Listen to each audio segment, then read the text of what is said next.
Dating in 2026. Women expose the bare minimum dating traits their dates somehow still fail at. For me, it's the ability to listen and ask follow-up questions instead of just flirting back and forth. The number of dates I went on where the majority of the conversation would go like, I'd ask a question and bring something up, he'd answer and was usually happy to talk about himself, and then didn't bother to ask a simple, how about you? I'd bring up the next conversation topic based on something else he said, rinse and repeat. In the end, he feels like he's had a great date. I'm exhausted after doing most of the effort to actually have a conversation and keep it going. Communicating expectations clearly. You might not hear from me every day because of X, so don't worry, or I like or don't like when you do X. Clear communication would solve so many problems. Brutal honesty. I like you, but XYZ gives me pause is another great example. It's wild how basic communication feels like a rare Pokemon in modern dating. Do you think the lack of clear communication comes from fear of rejection or just laziness? I think some people don't know how to communicate, are lazy, and a lot feel very uncomfortable with honesty.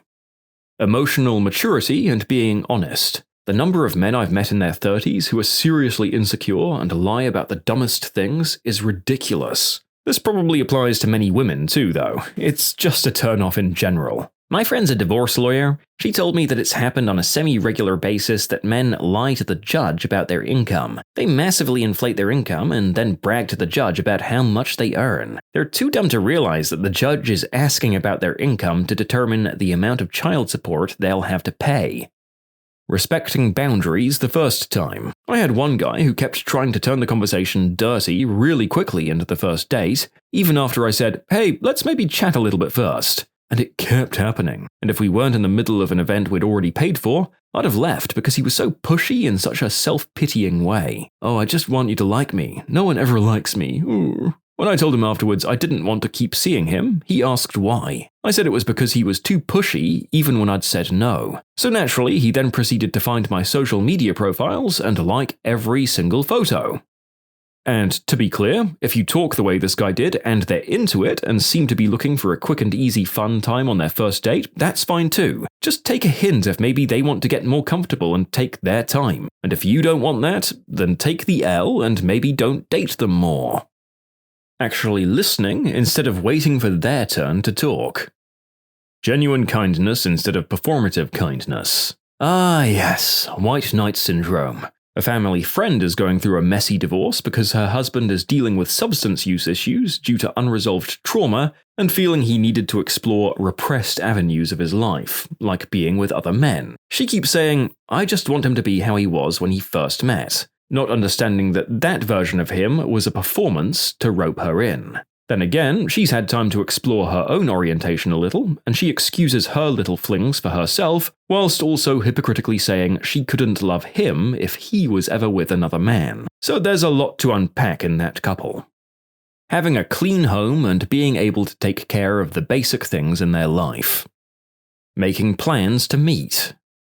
Straight guy here, I'm always surprised how many of my guy friends up to their 30s have terrible breath, can't do basic cleaning of their living space, and struggle to be able to boil pasta. I don't understand how zero strategy or survival skills they have. One of my better friends has a microwave, but it's straight up on the kitchen floor. Like, how? Some of them date and have wives, and I feel bad for their partners. These things are deal breakers for me. Struggle to boil pasta reminds me of a Hinge profile I saw where the guy's answer to the prompt, something interesting I learned recently, was, if you leave mac and cheese on the stove for too long, it sticks to the bottom of the pot. Huh. And I just, couldn't even. Having good hygiene. Brushing your teeth. For that matter, washing your butt and package.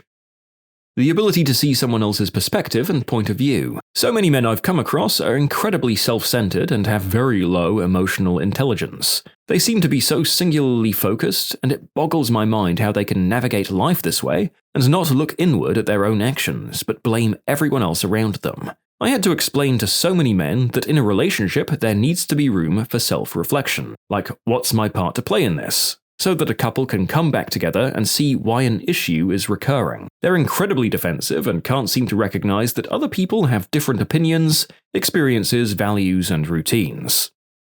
the ability to hold an intelligent conversation. Once I was on a first date and he basically stopped responding to anything I said for several minutes, so I said, "Isn't it crazy how trees look like hands?" to check if he was even listening, and his response was, while trying to put his arms around me. Yeah, no. I'll hold a semi-intelligent conversation. That's the best I can do. Final offer. Well, that's a great offer. I can do genuine conversation, but no guarantee on any of it being intelligent. When they act like they're actually enjoying the date itself, rather than treating it like an annoying checkbox item that they have to do to get in the bedroom. If you're meeting someone off of an app, there's like an 80% chance they'll tell you how jaded they are from dating apps. A lot of my single female friends talk about an adjacent thing to this, which is when their date talks about the date itself instead of being in the date. Maybe this happens a lot on reality TV shows, or people just don't have the attention span. There's a lot of, "Aren't we having a great conversation?" or "Isn't this fun? Aren't we so great?" like meta-commentary on the dates to validate the experience rather than just having the experience. I am cracking up, but also taking a deep breath at how many of these answers are literally just the ability to have a genuine conversation. Someone that isn't glued to their phone while with people in person. Such a turn-off. Respecting boundaries and communication. It's sad how hard it is to find someone who genuinely respects boundaries and doesn't try to push them to eventually just get what they want. How about not insulting me or another woman sometime during the first date? First and second dates had been sober, coffee and co-working. Date 3 was dinner at his place and I was wearing matching undies, if you get my drift. He drank nearly a whole bottle of wine himself and then started bad-mouthing his ex-wife, mum and sister. I told him he sounded really bitter and I was going home. And I did. "You're not like other women." "Yes, I am. Goodbye." When they plan a date and actually follow through without needing a reminder. My wife's friend is dating, and the main thing she complains about is how many men seem to just want someone to look after them like their mom does. A lot of them seem to rely on their parents to do their basic chores like cleaning, shopping, cooking, and they want to find a girlfriend or wife to take over those chores. This was my immediate answer. I'm dating a guy who actually cleans. I'll go to his house and he's been doing laundry and dishes and sweeping and whatnot since he got home from work. Or we'll make plans to meet up and he'll say, "Oh, give me 10 minutes, I'm going to clean up my bedroom real quick." It's so refreshing, but at the same time it's sad that this isn't normal for everyone. But so many men, and to be fair, I'm sure some women too, don't have that drive to live in a fairly clean environment. And it's astounding. I'm not in my early 20s either. I'm in my 40s. Having a good attitude would be nice. So many men treat dating like a chore. They show up in sweats, don't ask questions, and just give off a miserable demeanor, while simultaneously expecting a woman to go home with them. I get that dating sucks, but why waste someone's time if you're not actually interested in getting to know them? Actually knowing how to listen and comfort someone when there's a difficult situation.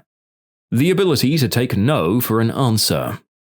Holding a conversation, even getting someone to talk about themselves involves so much work and questions, it just feels crazy. You should ask before doing non-vanilla things in the bedroom. We're talking throttling me, slapping, trying to jam things anywhere other than the orthodox orifice. Like, what the actual frick is wrong with you? I do not give a crap if your ex liked it. I don't care that it's like super normal. What makes you think you have the right to hurt me like that without even asking? The nerve. To clean up after yourself. This seems to be the main recurring answer here. I can't imagine being single and not doing my old fling cleaning of my room in the hopes that I'd bring someone back home later. And yes, that work usually went to waste anyway.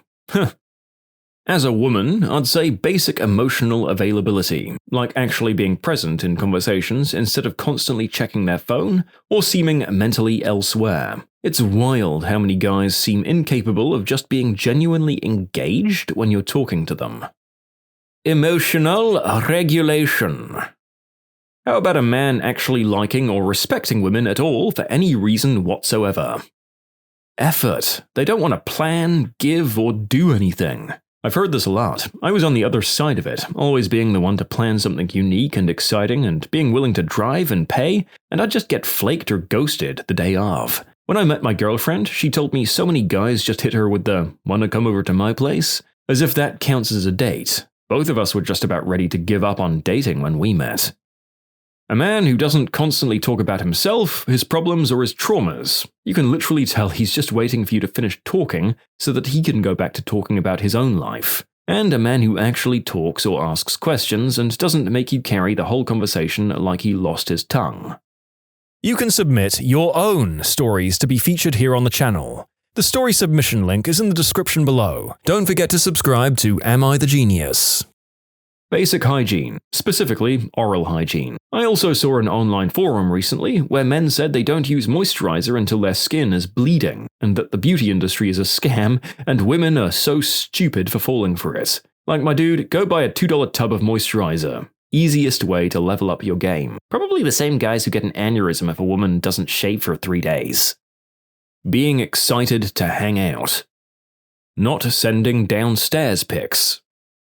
I'm not a woman, but my wife has told me dating stories from her single friends. I think the ones I hear the most is basic hygiene and doing household chores. Yeah, mine's always coming home with some pretty sad stories from the women she works with. Met a few of them, they're all smart, attractive girls. Guys, put sheets on your bed, and actually have a bed as a nice start, and clean sheets at that. Pillows are actually something you can order off of Amazon. They'll deliver them to your home. Clean towels in the bathroom, a somewhat clean apartment at least. Rethink the fact that the most expensive piece of furniture you own is a gaming chair. I could make quite the list of things that she mentions about her co-workers' dating experiences.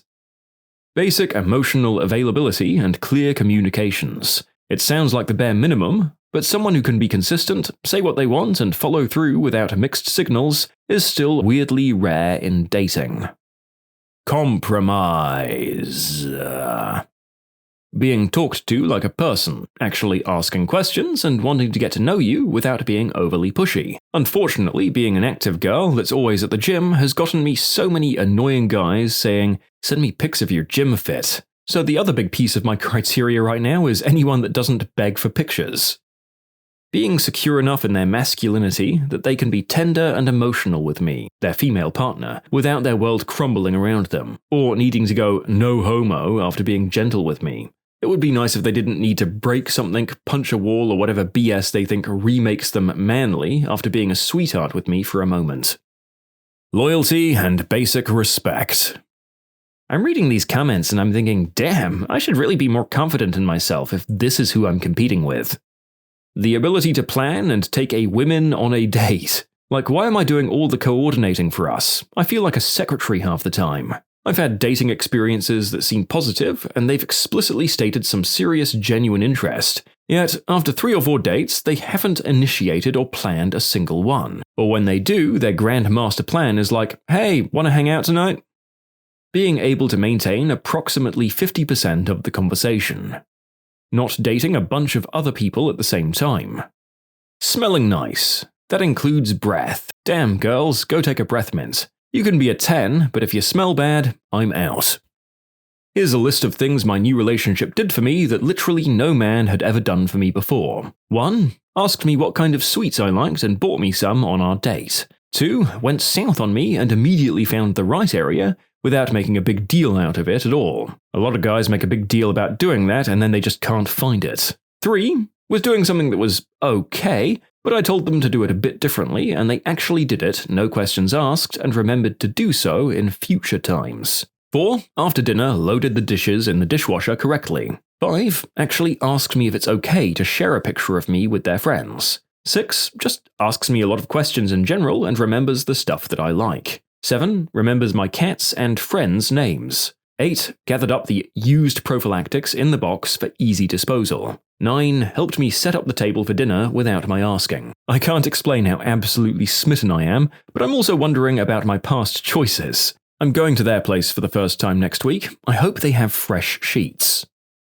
Not being crass. What's going on with men? I just got back into dating and men are beyond forward. They've become crass. How on earth, in one breath, can men say that they want a relationship with someone respectable and ladylike, and then follow it up with vulgarity? If I say I'm going to do something, I do the thing come hell or high water. Seems most people think doing the thing they say they're going to do is optional. It drives me nuts. Not ghosting and actually communicating. Being interested in the woman you asked on a date.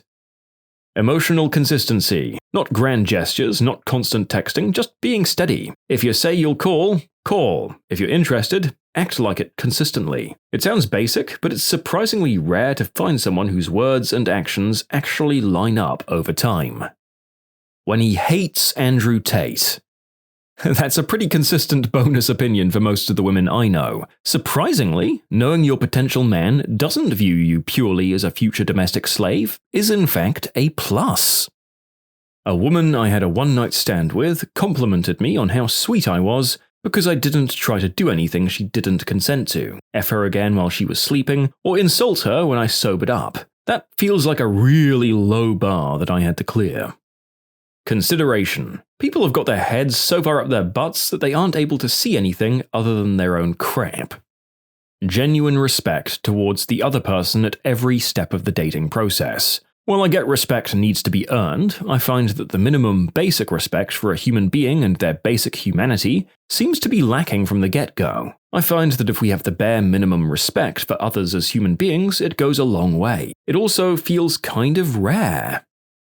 Being consistent and actually being the way they appear to be. Interest. Yes. Ask questions. Don't just give a nod and grunt.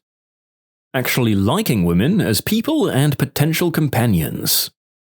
Traditional doing of the deed is painful for me in most cases. In my experience, the vast majority of men don't care about that. Once they realize bedroom acts aren't free and available whenever they want, and they might get turned down or asked to be gentle, they turn straight up evil. This condition has made me realize that a significant percentage of men see dates and romances as something they have to endure to get some at the end. And if they don't get it, they view all of that time and effort as a waste. That being said, there are kind men out there. I just have to be hurt over and over to find them, and it's very difficult for me to have any trust right now. If he'll give me a peck without shoving his tongue down my throat. Sometimes I just want a quick kiss. Is that too much to ask? Not being married, and understanding that just because we matched, it doesn't mean I have or will agree to do it with you. Turning up to a date is a plus. I should also be able to set a boundary without you having a massive sulk. You know, not exclusively being attracted to barely legal people or even illegal groups would be nice. Basic manners and respect. Hi, how are you doing? Please, thank you, you're welcome. What do you think about that food or movie we just saw? Would you like me to walk with you or drive you home or call you a cab or Uber? I'll pay for dinner if you want to buy the tickets. Would you be interested in seeing me again? And non-verbal manners too, like eating with your mouth closed, excusing yourself if you need to go somewhere, holding the door if you're walking in front of the other person, asking permission before touching someone if the body language isn't clear, listening without interrupting, being kind to service workers, answering questions about yourself honestly, not scrolling on your phone. For reference, I'm a 23-year-old female married to a 23-year-old male, but I think all of these should be applicable to people of any age, gender, or orientation. Attention to detail is very attractive in men. Once I mentioned that taking pills made my eyes and mucous membranes very dry, and my current boyfriend bought me artificial tears to make me feel better. I adore him. Wear clean clothes or clothes that aren't wrinkly, and be on time. I feel basic respect and showing of love is long gone. It's starting to feel like just not having an adult film addiction is too much to ask for. The ability to feed oneself with adequate nutrition every day. Listen, you don't need to cook me a 4-course organic feast, but please feed yourself like an adult. Frozen pizza every night isn't a personality trait. If a man can boil an egg and throw together a salad, my interest genuinely spikes. The bar is on the floor, and yet here we are. Putting the phone down. Emotional intelligence. Able to manage their own emotions and sympathize with others. Seeing the woman you're talking to as a full-fledged human being rather than a representation of something the man wants, like a bangmaid, a bedroom object, or a substitute mom. Understanding when to take a serious tone versus not. Look, I'm all for having fun, but if you can't turn it off, oh my god.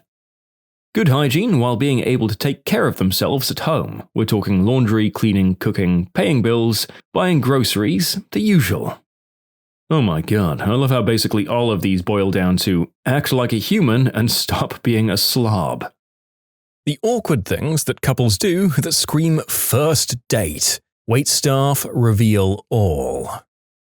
When they stay at the restaurant way beyond being done with their meals and drinks, usually because they don't want to try to figure out if they're meant to be going home together or not. When they come in and ask for tables separately and then sit across the restaurant from each other for 10 minutes before realizing the other was there. It was a blind date that I witnessed. For me, it's more problematic when people use really old pictures. Don't you hate it when the 12-year-old girl you thought you were meeting turns out to be a 45-year-old man? Oh hey, you met Chris too. Small world. Oh my god, that joke. Not a server, but a former barback, and one of my favorite things to do while working was to eavesdrop and try and figure out what the deal is between people having meals together. Here are some things that tell me that it is a first or possibly second date. So, what do your parents do? How many siblings do you have? What do you do for work? A surprising number of people, mostly male patrons where I work, no idea why, will ramble on about their past relationships. I've learned to use this as an indicator that they are on a first or second date. I notice it so frequently that I've been tempted to tell them to stop. If the couple gets quiet after disagreeing about something trivial like an opinion of a certain band or activity. And finally, uncomfortably long pauses followed by something like, "Oh, it's been so cold out lately." One time I had a couple who were talking about what they'd been doing the previous summer, indicating that they didn't know each other until recently. They ordered a bottle of $100 red wine, and when I came back with the bottle, the guy had started telling a gross story about how he was so hungover on vacation that his friends had to carry him inside the airport, where he had thrown up multiple times on various people, places, and things. Before she even finished her first glass of wine, she left the restaurant, and the guy stayed and drank the whole thing himself without ordering any food. The best, or maybe worst part was when he also chugged down half her finished glass before he left as well. Why is he going to waste a $100 bottle of wine? Drink it down and forget everything that happened that night. Look, honestly, you can't usually tell. I've made it awkward before by saying, "You guys are so cute. How long have you been together?" before I get the response that they're on their first date. Whoops. I had a pretty bad date with a girl and the server said that, and it made things hella awkward when I had to tell her I wasn't feeling the relationship. For the sake of the waiter and girlfriend's sanity, I hope this clarification didn't come immediately after they asked at the table, but for the sake of comedy, I really kind of hope that it did. Awkwardness when asked if they want to split or one of them to pay for both. I still have that 3 years in. She hates me.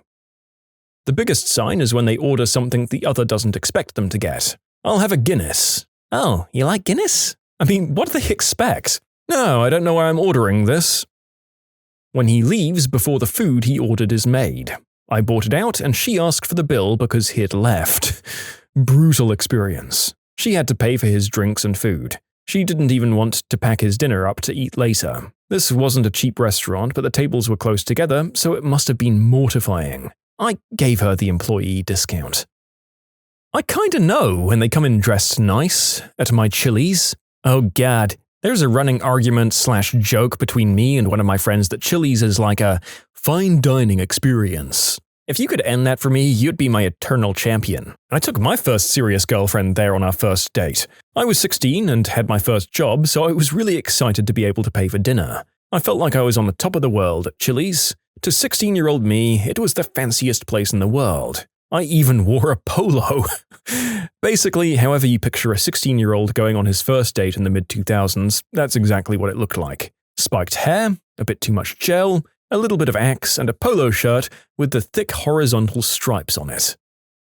When I hear, "So, what do you like to do in your free time?"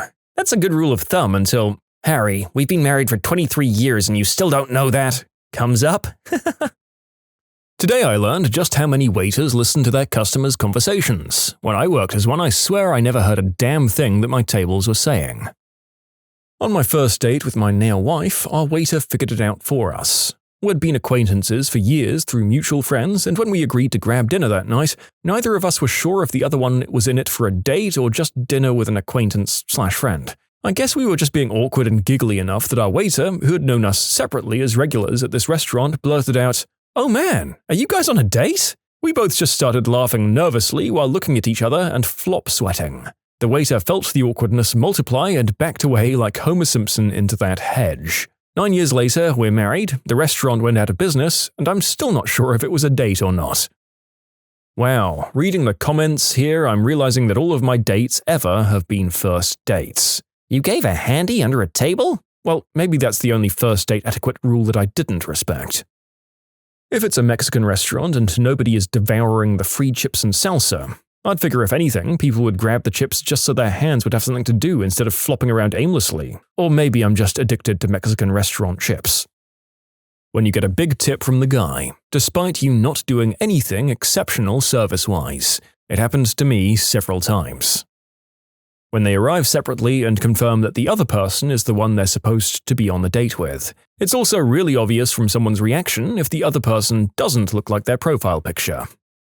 When I was on my first date nearly 5 years ago with my now fiancé, we went to this nice Italian place that had drinks, salad, entree. We were definitely indulging because, first date. I wanted to have a good time with this girl. And before we even asked for the check, a fine-looking plate of cake came out, and the waitress said that our bill was covered by someone who wanted to remain anonymous. All she'd tell me is that the person said we looked like we were having a good time and it made them smile. I've got to tell you, I was blown away by this act of kindness. I also think that played a good role in me snagging a second date with the love of my life. We're still trying to pay the act forward and find an obvious first date at a restaurant. One of these days we will. But yeah, didn't really answer your question, but some patron noticed us and ended up paying a hefty bill on our behalf.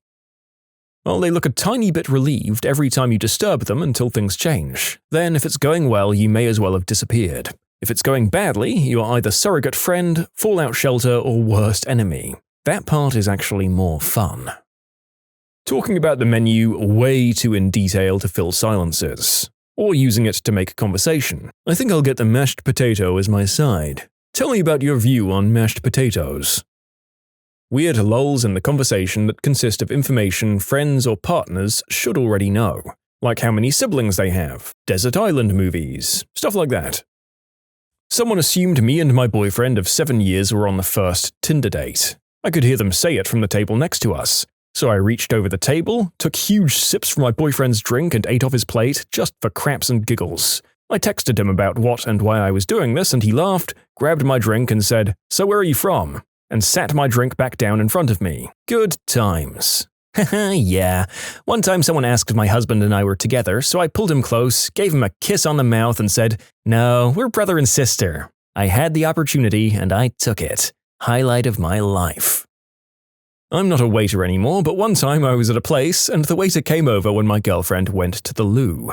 He said how he thought things were going well and asked if this was our first or second date. We'd literally been together over 5 years at that point. So yeah, you guys aren't always right.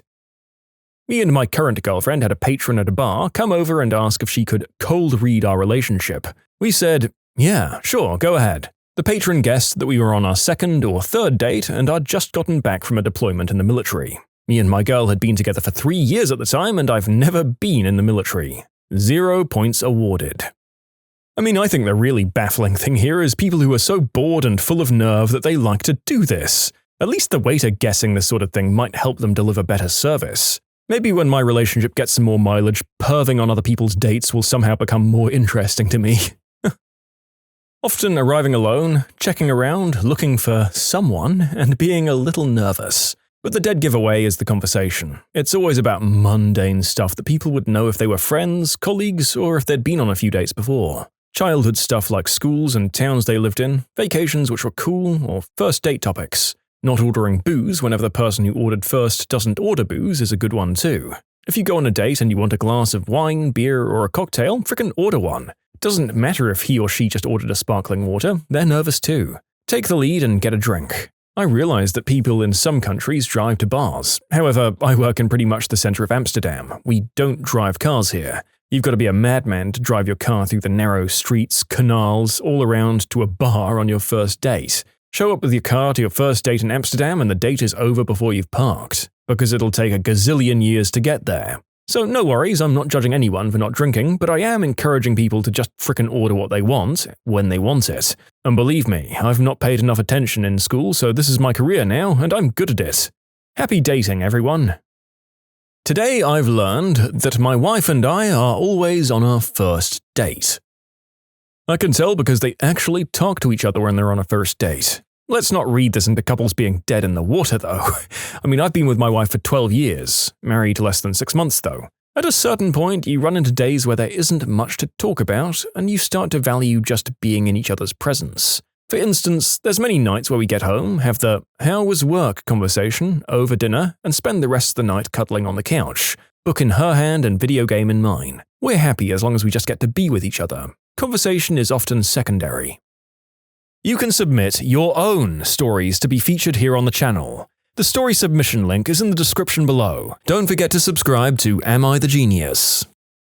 That giddy little laugh at jokes that just aren't funny, the look of new love. The awkward trying to get close but shyness overpowering and maintaining a distance. I've also had a few women straight up tell me so that I'd help them get out of it. One woman paid me $50 to spill a drink on her so she'd have to leave. And yes, I did spill a drink on her. When he was in the bathroom, she prompted me for help. It was an iced tea and I had zero intention of charging her. When I did it, the guy went nuts on me. Up until then, he seemed like a nice guy. He was terrifying, had me in tears. She left. He paid after more yelling and complained to my manager, who was in on it, and then left. She returned and tipped me the $50. Her phone was lit up with messages from him. He really was quite aggressive. She totally dodged a bullet there. Her and I have since become friends. She always brings first dates to my work, and we have a code worked out now. Although she's currently dating a good friend of mine. They're super cute together. We also have a note in the ladies' room that explains that if you order X drink, which changes regularly, we'll help you leave without causing a scene. We have a similar note in the men's room with completely different appetizers instead of drinks. Yes, men need an out now and then too. I went on a first date once, the heady days of my youth, and the girl kept her coat on. I asked her why, and she said she was cold. Halfway through the meal, she took it off, and I asked her if she was warmer now, and her answer was something like, "No, but I don't think I'm going to need to make a stealthy getaway now that I've got to know you a bit." I mean, it was a compliment, I think. So she said, "You don't strike me as especially likely to commit the unspeakable act, so I'll let my guard down 13%. That is a damning indictment of men." Eesh. They take forever to order because they haven't even looked at the menus, even though they've been sitting at the table for 30 minutes. Pay attention to body language. At first, they're probably mirroring each other. A couple who's comfortable together and have been together will sit however they want. A first date will usually sit up, like at attention. If it's going well, they might lean in towards each other. If it's not, they'll likely put their hands in their lap. If it's bad, look for arms crossed or drinks thrown. There are no absolutes. Leaning in and smiling, arms crossed and scowling. I guess when you're observing a table from a distance, you see the body language and begin to evaluate. It's not like I hover over tables, scanning facial tics and expressions. You can get a sense through eavesdropping too, but good luck isolating conversations on a busy Friday night. Wow, so this happened last week. Had a couple in, they were fine. I could tell they didn't want me around for longer than was necessary, so I gave them their space. It was close to closing time, but I had a bunch of stuff to do, so I just let them gab.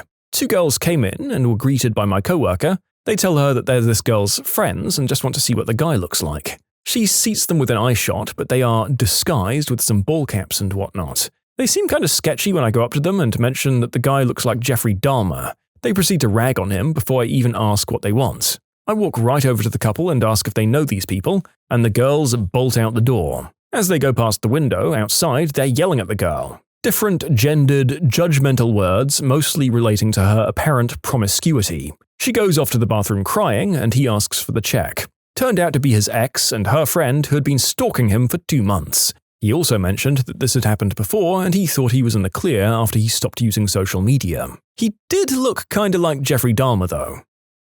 This couple were on a first date and every time he went to the toilet, she was just swiping on Tinder. Ruthless. I mean, how many times did he go to the toilet? Well, I saw him go twice. Admittedly, I was working and not keeping tabs on this one guy. His card also got declined twice and he accidentally smashed a glass which drew all the attention to them.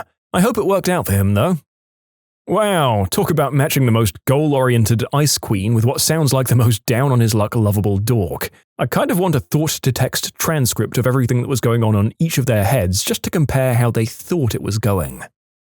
Person walks in alone, says they're waiting for one more person who should be here at any moment, or a handshake or an awkward hug when the other person walks in, followed by apologies for being late. when they're not ready to order because they're busy talking and not looking at the menu, which is fine by me. Conversation generally seems to be revolving around very basic info like what you do for work or did you grow up around here, not going crazy on the drinks, or separate checks, which isn't always a thing but is a lot more common now, and as soon as both of them get up to leave, one turns right back around and comes and sits at the bar to debrief the bartender on their awful and awkward Tinder date.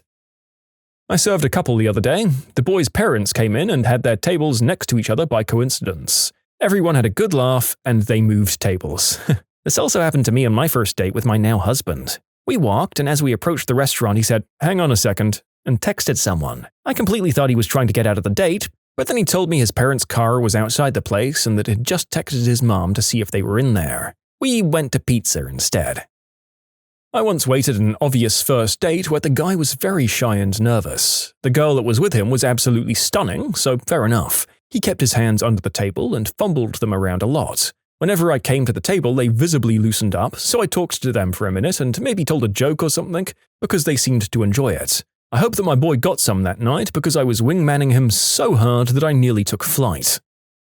Now, you can tell when you see fear in the guy's eyes. They don't look at their phones as often when they're on dates, but they will immediately after one leaves for the restroom.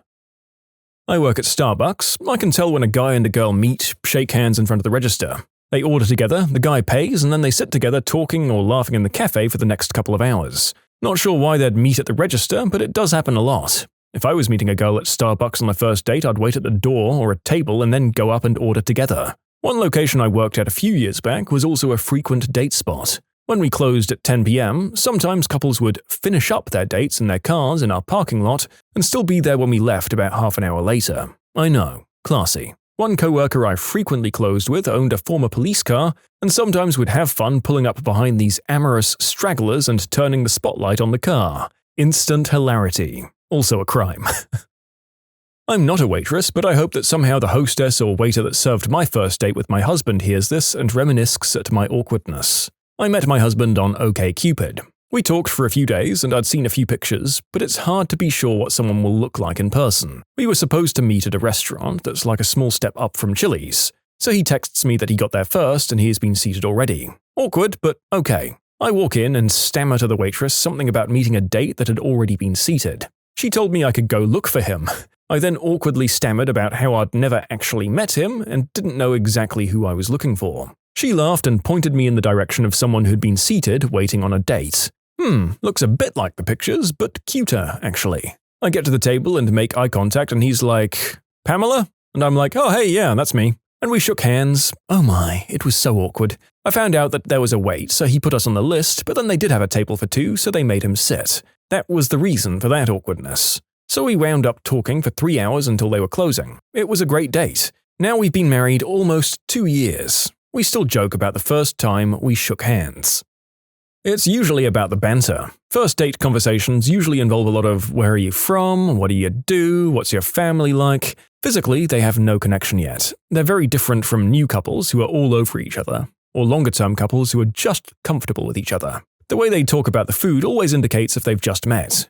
They order safe date things, apps that can be shared without too much touching or serving. Women default to salads almost always, although that's true in general. I worked in sushi for a while, and while the food is communal, there's a lot of trepidation around using chopsticks, not touching the other's pieces and stuff. My favorites are the first dates between a white guy and Asian women. The assumption that she knows everything about sushi but she's Vietnamese is hilarious to see.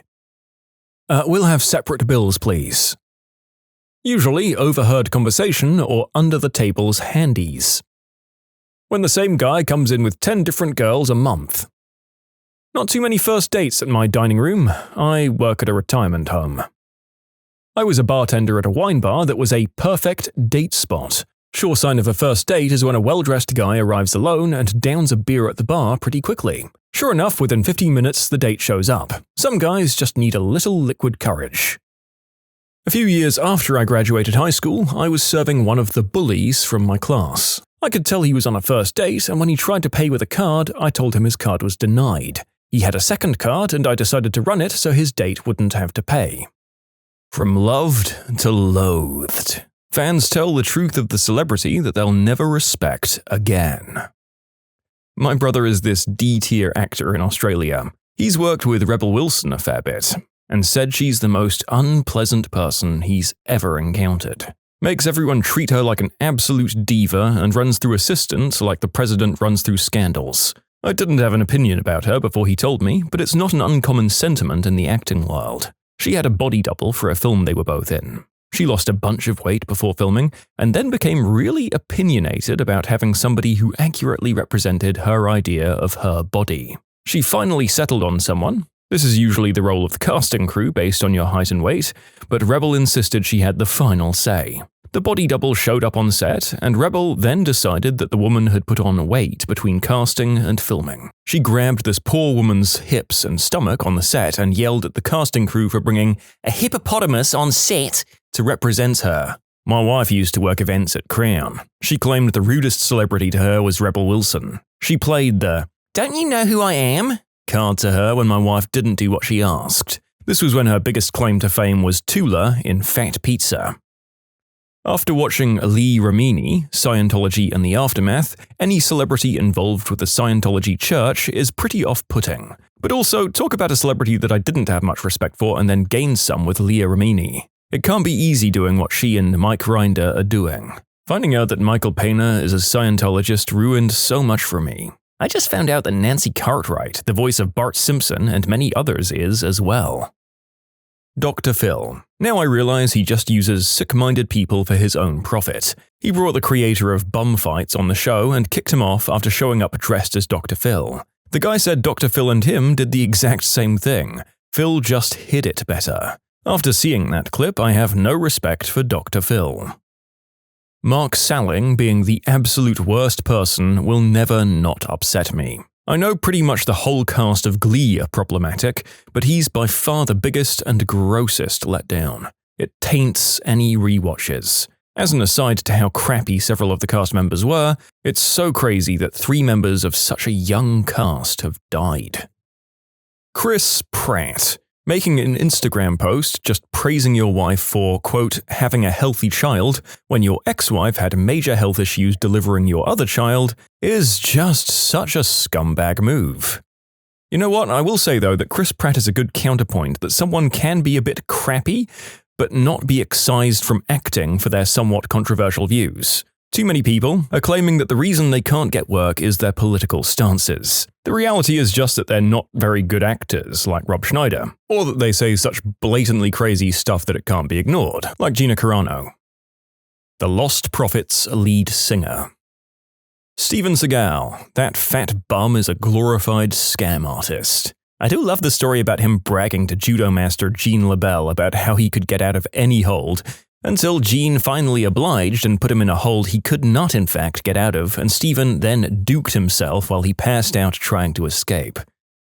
Ellen DeGeneres. She made Taylor Swift cry and practically bullied her on live TV, outed Mariah Carey's pregnancy. I mean, need I go on? She treats her guests like trash. I'm surprised none of you guys mentioned she was a real frickin' witch to a Mandarin interpreter to a young guitarist that's Chinese. Or he played some instrument anyway.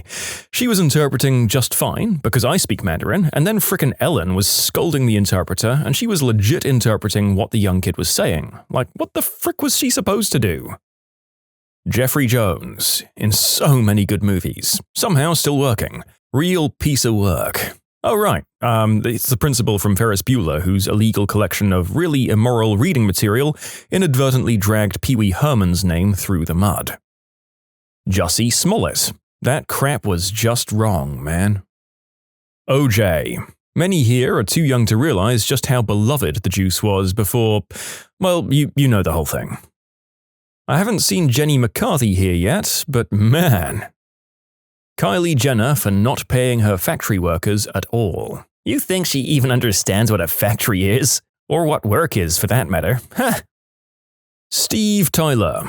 Frankly, we can't list everything that he did here without getting the video taken down. Google it if you want, but be warned that the whole damn story is just about as evil as anything you'll read this year. And yes, that's including all the things that president and/or his friends were doing on that island.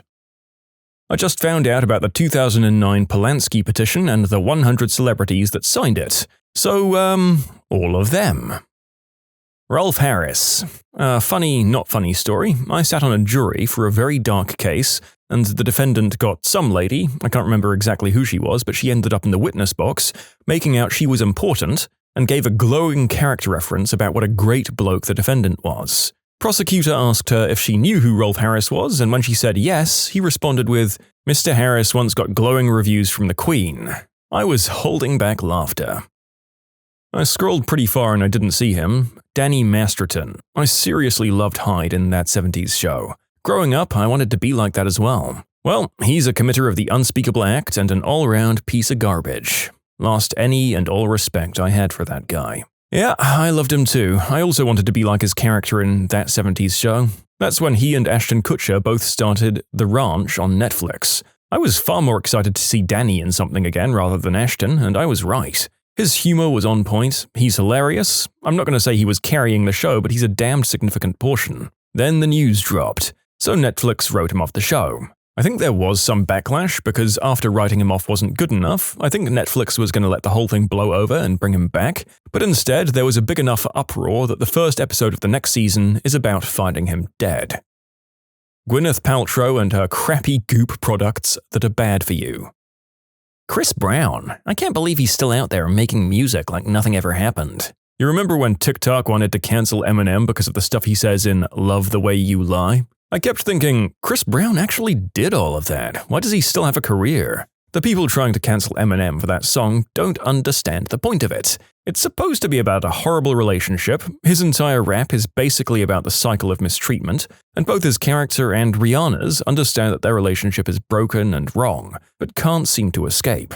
It's a song about the difficulty of getting out of such a relationship and how dangerous they are because they creep up. Eminem's lyrics were a warning. Chris Brown's actions treated them like a frickin' how-to manual. Honestly, I also don't understand why Brown has a platform. He deserves to be in jail. Bill Cosby. He used to frequent a restaurant that I cooked at way back when.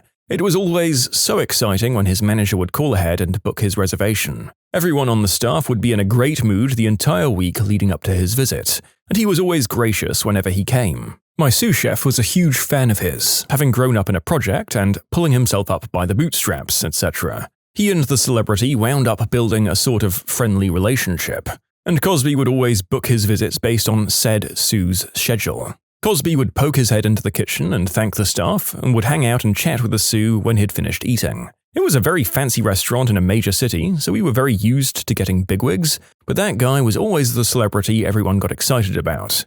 Neither the sous or I worked there when the big news came out about Cosby, but I can tell you the guy was absolutely crushed by the news. What a horrible man. I wish he would have stayed locked up.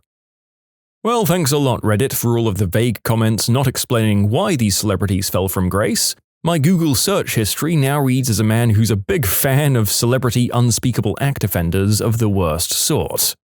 The narrator would like to echo this statement and say that I can't even include some of the entries, because even saying some of the names can get the video taken down apparently. So there goes our ability to warn and inform. Thanks, YouTube. The next one is listed as potentially risky. Kind of weird how the next one is risky, but the cause wasn't.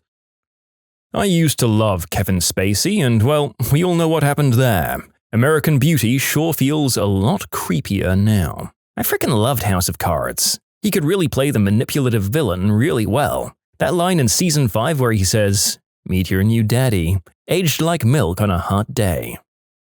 I don't care how good Roman Polanski is as a filmmaker, I cannot get over what he did.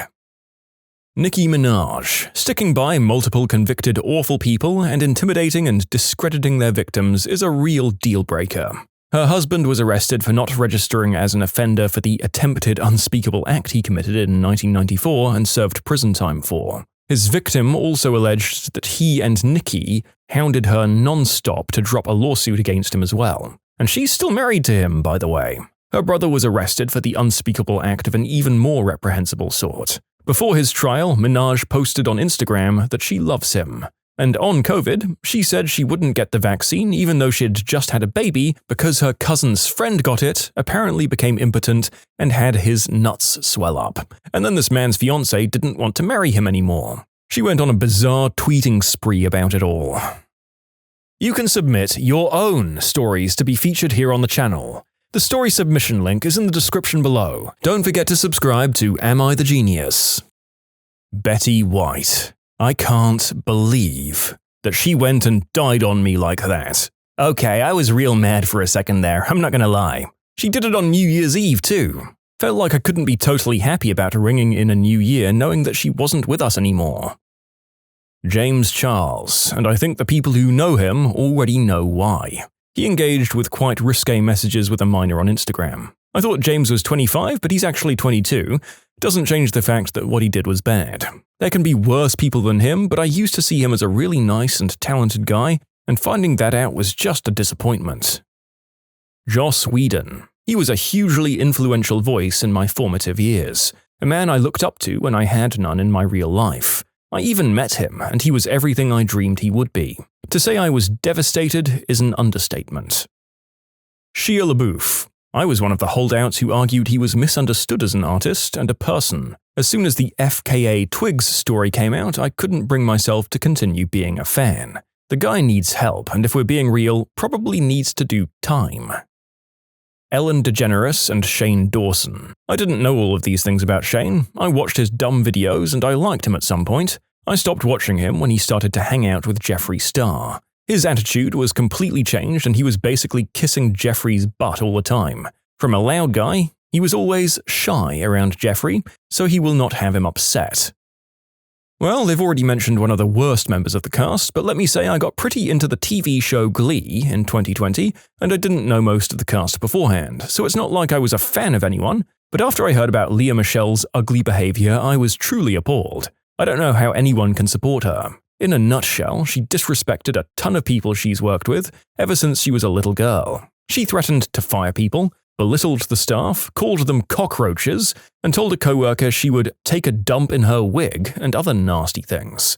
Shame, since she is a talented singer. Kind of funny when I was younger and actually liked the first season, with the rest being horrendous. I was picturing how mature these girls must be off-screen in real life to be able to pull off such a performance. Then years later I heard about Michele's behavior and the fact that she would purposefully exclude people at her table during lunch and thought, oh, never mind, she's not acting. She's been known in the theater community as a horrible person way before she was on Glee. Now it's just more well known. Matt Lauer. I used to watch frickin' NBC every single morning before school for a decade. And then it turns out he's doing something so grossly specific that he has a button under his desk to lock people in just for… for real, man? I know a guy who works as a producer at CNBC, and they do have those lock buttons because people are constantly coming in and out, and occasionally you just need to keep the door shut. They're not installed so that these people can attack women. Matt Lauer just found that they were good for doing so. Charlie Sheen. The guy is a self-centered butthole. Had an entire TV show around him and was thrown out after turning on everyone. Then some other network just gave him a vehicle show where he barely showed any work ethic, and then his co-star called him out on that and he had her fired. Stop rewarding people for being buttholes.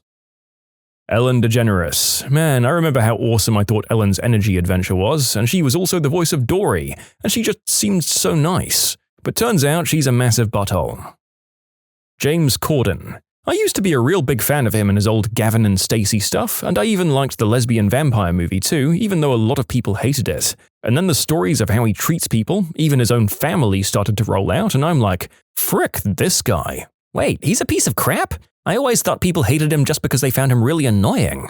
Someone once said he feels like the most sold-out humanity to have a good life in the Matrix person to ever exist, and I 100% agree.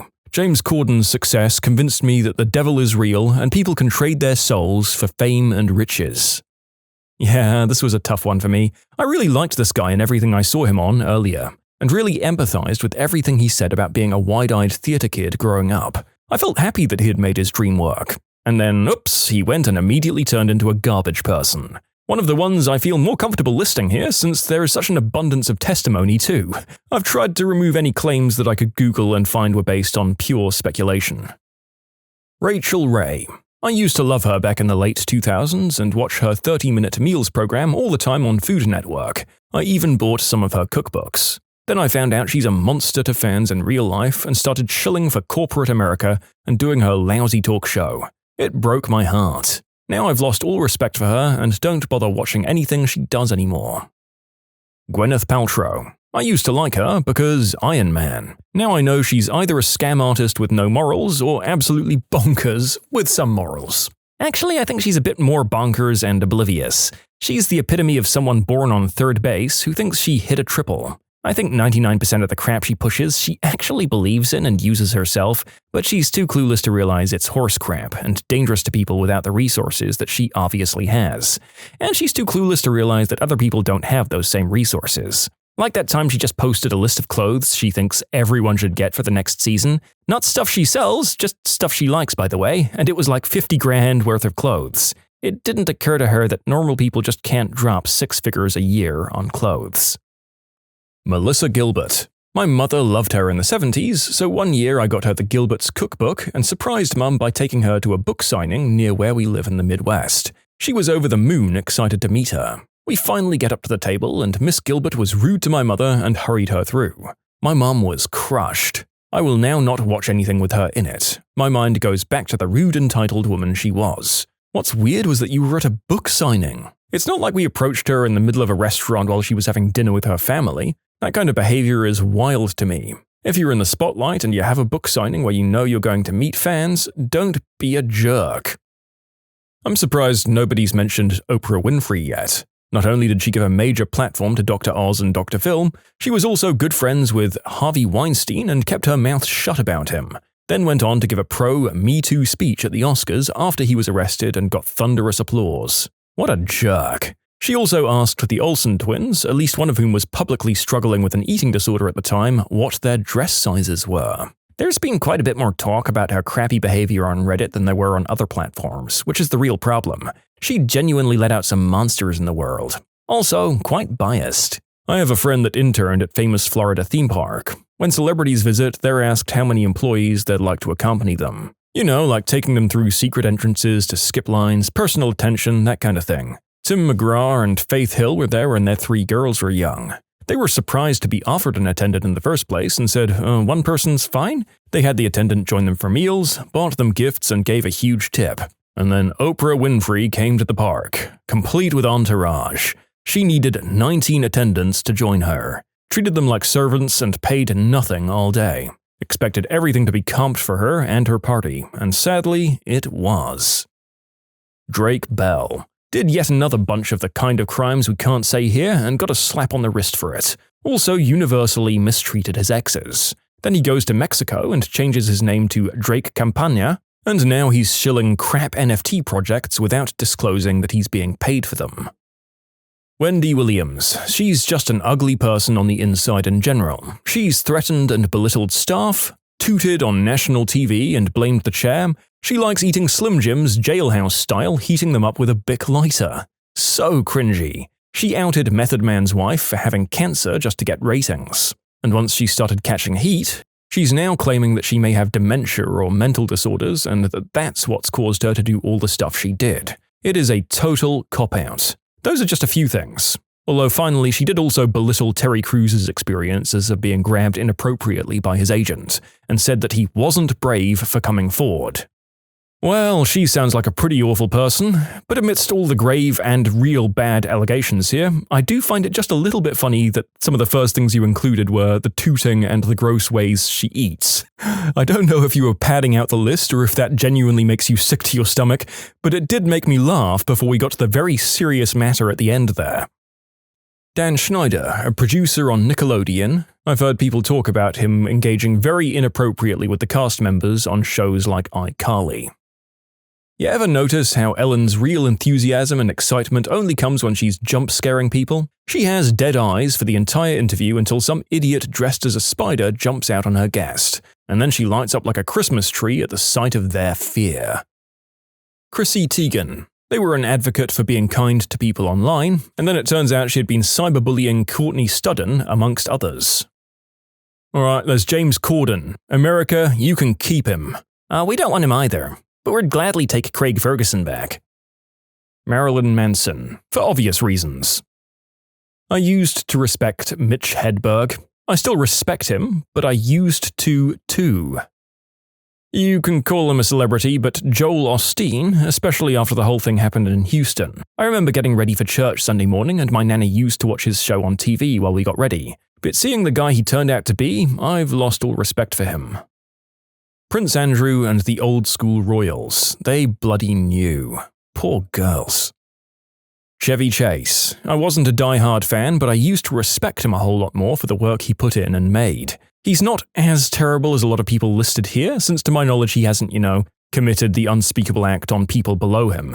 But it came out that he's more like Ellen, the person who we've talked about plenty, where he's pretty toxic and there's a lot of anecdotal stories about him just being a jerk. I still appreciate what he did, but he definitely got knocked down a few pegs in my books. That said, Dan Harmon didn't exactly help the situation when it came to Community, so I'll give Chevy credit where credit is due. Since without his name attached to the show, I'm not sure they'd be able to attract some of the big cameos they had like Betty White, may she rest in peace. On another note, Alison Mack, the actress who played Chloe on Smallville. I used to regret not meeting her in person when she was a guest at one of the conventions I went to every year, and then the charges were brought up and she pleaded guilty to trafficking people for a cult. The only thing I could think of would be worse is if the age of the people she brought in were minors or she was part of any other big cults. People are animals. Hotel workers exposed the nastiest room discoveries ever reported. It was a family retreat/kids' birthday party. The adults were getting hammered, while the kids were in the presidential suite raising hell. They decided to have a fully stocked ice cream bar and allowed the kids to do what they wanted with it. M&Ms crushed into the carpet, chocolate footprints on the walls, whipped cream frickin' everywhere, fruit punch spilled on the bed. In total, we had to charge them about $7,000 in damages, which they took to court because they thought, well, the cleanup would be included, that's why we did it in a hotel. They also smashed glass all over our dog hiking trail, which I had to clean up. The fact that they did it at a hotel just because they thought they could make all the staff clean it up for free just shows how crappy they are as people. Well, my worst room discovery? Well, it's gotta be the bear. Like a literal black bear. First, you've got to understand that a lot needs to happen for this to occur. Our lowest floor was still about 1.5 meters from the ground, and each outside room had a balcony rail. However, this one guest had decided to unload his motorcycle from his truck and leave the ramp down, so that I'm assuming he could ride the bike up when he was done. The guest that was staying in the room had room service and decided to leave the food uncovered and the balcony doors open, and later went to the hotel pool/spa to relax. Upon returning, they'd gone to us at reception and said there was a bear in their room. Puzzled, we quietly approached the room and slowly opened the door. Lo and behold, there was a bear eating room service and making a mess of my afternoon. We called Parks Canada to deal with it. The guest was not charged a cleaning fee. In short, a bear used a car as a ramp to get into a room at our property. Can you imagine, 2 weeks later the letter comes through? I thoroughly enjoyed my stay with you guys, but the food was too warm and wasn't a flopping salmon like I was told it would be. Nice staff, but they tranquilized me to make me leave. 3 out of 10, might return in the future. A bachelorette party came through, and after they left the next night, we had a new rule that charges a $400 glitter fee. But I mean, you couldn't see the floor, so much glitter. It's been a few years and you could probably still find glitter in the carpet throughout the hotel. They do say that you've really lived if you're the reason a silly, arbitrary-seeming rule has to be instituted. I think when I stay in a hotel, I'm terrified of incurring extra charges. Kinda seems like a lot of people think once they book a room they can do literally anything to it. One of my favorite hotel stories. It's not about a room, but the pool. It was late evening and a woman comes in angrily to our lobby from the pool with 3 children and says, "You guys need to do something about what's going on out there," and gestures to the pool area. I look at her inquisitively and she just says, "Go look, you'll see." I walk outside and it's pretty immediately clear that the couple in the hot tub are discreetly doing the deed. I approach just enough to get their attention and say, "Hey guys, I know everyone's here to have a good time tonight, but we got a complaint about some hot and heavy activity in the tub," and they're clearly intoxicated, but they apologize and say it will stop. A few minutes later, the phone rings. It's the woman who complained before calling from her room, which faces the pool. "They're still at it. You need to do something. Children are staying in this hotel." I go back outside and sure enough, now that the spectators are gone, they're going at it hard in the hot tub. I go back out and tell them to get out. They start giving me the story. It's their anniversary. They're very sorry, we won't have any more problems with them, and I foolishly let them stay in that hot tub. 10 minutes later, the phone rings. Seriously? It's the same lady. I look out the window and they're both completely undressed. I'm sorry, Mum. I've warned them. I'm calling the police now. The police arrive and head out to the pool. The officer handles it like a pro. He's very nice and lets them know that it's inappropriate, but he doesn't want to ruin what's clearly a fun weekend for them both. But they need to go to their room and not come out for the rest of the night. They're to stay in their room until tomorrow morning. No excuses. The couple thanks him for his understanding and promises they'll behave and stay in their room. The officer and I wind up chatting and laughing about it all, and he asks if he can grab a cup of coffee in our lobby while he fills out his report. Of course he can. He's sitting in the lobby, I'm back to work, and I hear him say, "Oh, you've got to be frickin' kidding me." I'm shocked at the broken silence as I see him jump up and exit the lobby. I follow him right out to the hot tub where the same couple is back in there making out. I can only assume they took the stairs at the end of the hall out to the parking lot around to the pool. He arrested them both. They came back on Monday afternoon, they were arrested on Friday night, to collect their property. This woman with misophobia, or a fear of germs, stayed with us. She never let the cleaning ladies into the room as she preferred to clean it herself. On the day she leaves to go out, she removes the sign. The maid calls down and says the room has a strong chemical odor and found bags of number 1 and 2 in the drawers. 3 guys in one room left all of their windows open and lights on overnight in the summer. I've never seen so many different types of bug flying around the room. It was terrifying. We ran in spraying bug killer like our lives depended on it. Then ran out and left the room for an hour. We came back to a floor that was almost black with dead bugs. I can still hear the crunching. Ooh, I've got 2. I found bloody parrot feathers all over a room.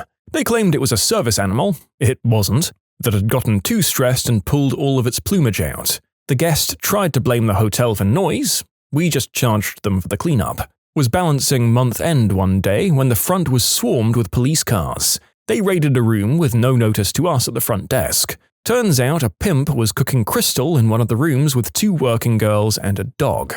There was a short standoff before everyone was arrested. Their car was seemingly forgotten about in the parking lot, but it disappeared a week later. We were unable to charge for damages since all of their cards were stolen. I worked at a hotel a few years ago, front desk. I checked out a nice couple in the morning. They were very friendly and said they enjoyed their stay. Then housekeeping got to their room, and the poor woman looked shell-shocked. I got to go through to the room with a camera and my supervisor to document the state of the room. 2 large black double-headed adult toys, lots of Ziploc baggies with powdery residue, syringes, some used, some still with caps on them, including 2 in the toilet, and more travel-sized bottles of baby oil than I could count. We also found what appeared to be feces and blood smeared all over the bedding and walls and a small digital camera. The police were called and descriptions of them taken and all of their information they'd used to check in. I quit soon after, so I don't know if they ever found them or pressed charges. I worked security for a while at a really large hotel. 2 stand out in my mind. The first was a guest that went out by ambulance because of some allergic reaction, or at least that's what he claimed. The room was full of black and bloody diarrhea. The smell was horrible. I've never smelled anything like that and I hope to never again. Ugh. The second wasn't something left, but an assistance call. An elderly man was unresponsive when we got there. We used the defibrillator on him until the ambulance arrived and he actually survived. He came back to the hotel some months later to thank us. It was great. Most of those calls didn't end well, so having one who survived and came back to say hey was nice.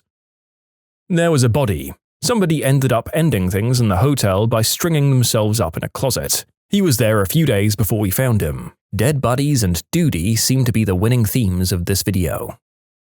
I was in housekeeping for a while in the winter, and a coworker of mine found number 2 in a prophylactic tied to the microwave door. Definitely the most baffling thing I've heard of anyone finding.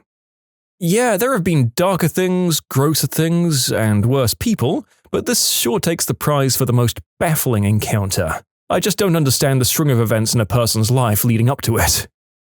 I've worked night audit at a couple of hotels for a few years now, and I've got a couple of stories of nastiness left behind in rooms. The first story happened about a week after I started working night audit.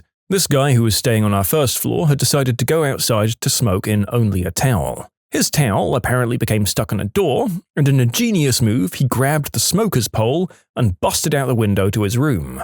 When he climbed in, he cut himself badly enough that he bled all over the room. The shower curtain, bedding, and a couple of pillowcases had to be sent out to be professionally cleaned, and we had to get a different pro cleaner in to deal with the rest of his room. The hotel charged him with the cost of the window, the cost of the cleanings, and every night the room was out of order, which was about a month. During cleanup, one of our housemen got cut by the glass in the window and had to get treated in case of a blood-borne disease and get stitches. The guest paid for all of that as well. The cost was around 10 grand for everything, and he was banned from the property forever. He tried to come in again about a year later with a third-party reservation, and our GM personally waited for him and escorted him off the property. You can submit your own stories to be featured here on the channel. The story submission link is in the description below. Don't forget to subscribe to Am I the Genius? The second story is about a man who we called Huge James. Huge James is literally the fattest man I have ever seen. He's pretty tall and easily at 400 to 500 pounds. In his room were his wife, his daughters, and himself. The women in the family were all normal size. This family quickly developed a bad reputation with our pizza chains that delivered because they'd order a lot of pizza and then never tip the driver. The drivers would come down and complain to me or other front desk staff about this. It got to the point where the Domino's drivers would just give us the pizzas to take up to their room. Huge James and his family never let housekeeping in for about a week, and when they finally were allowed in, there was so much trash from fast food and pizza that they began to stuff it under the beds. What is worse is that Huge James was physically too large to use the toilet in the room.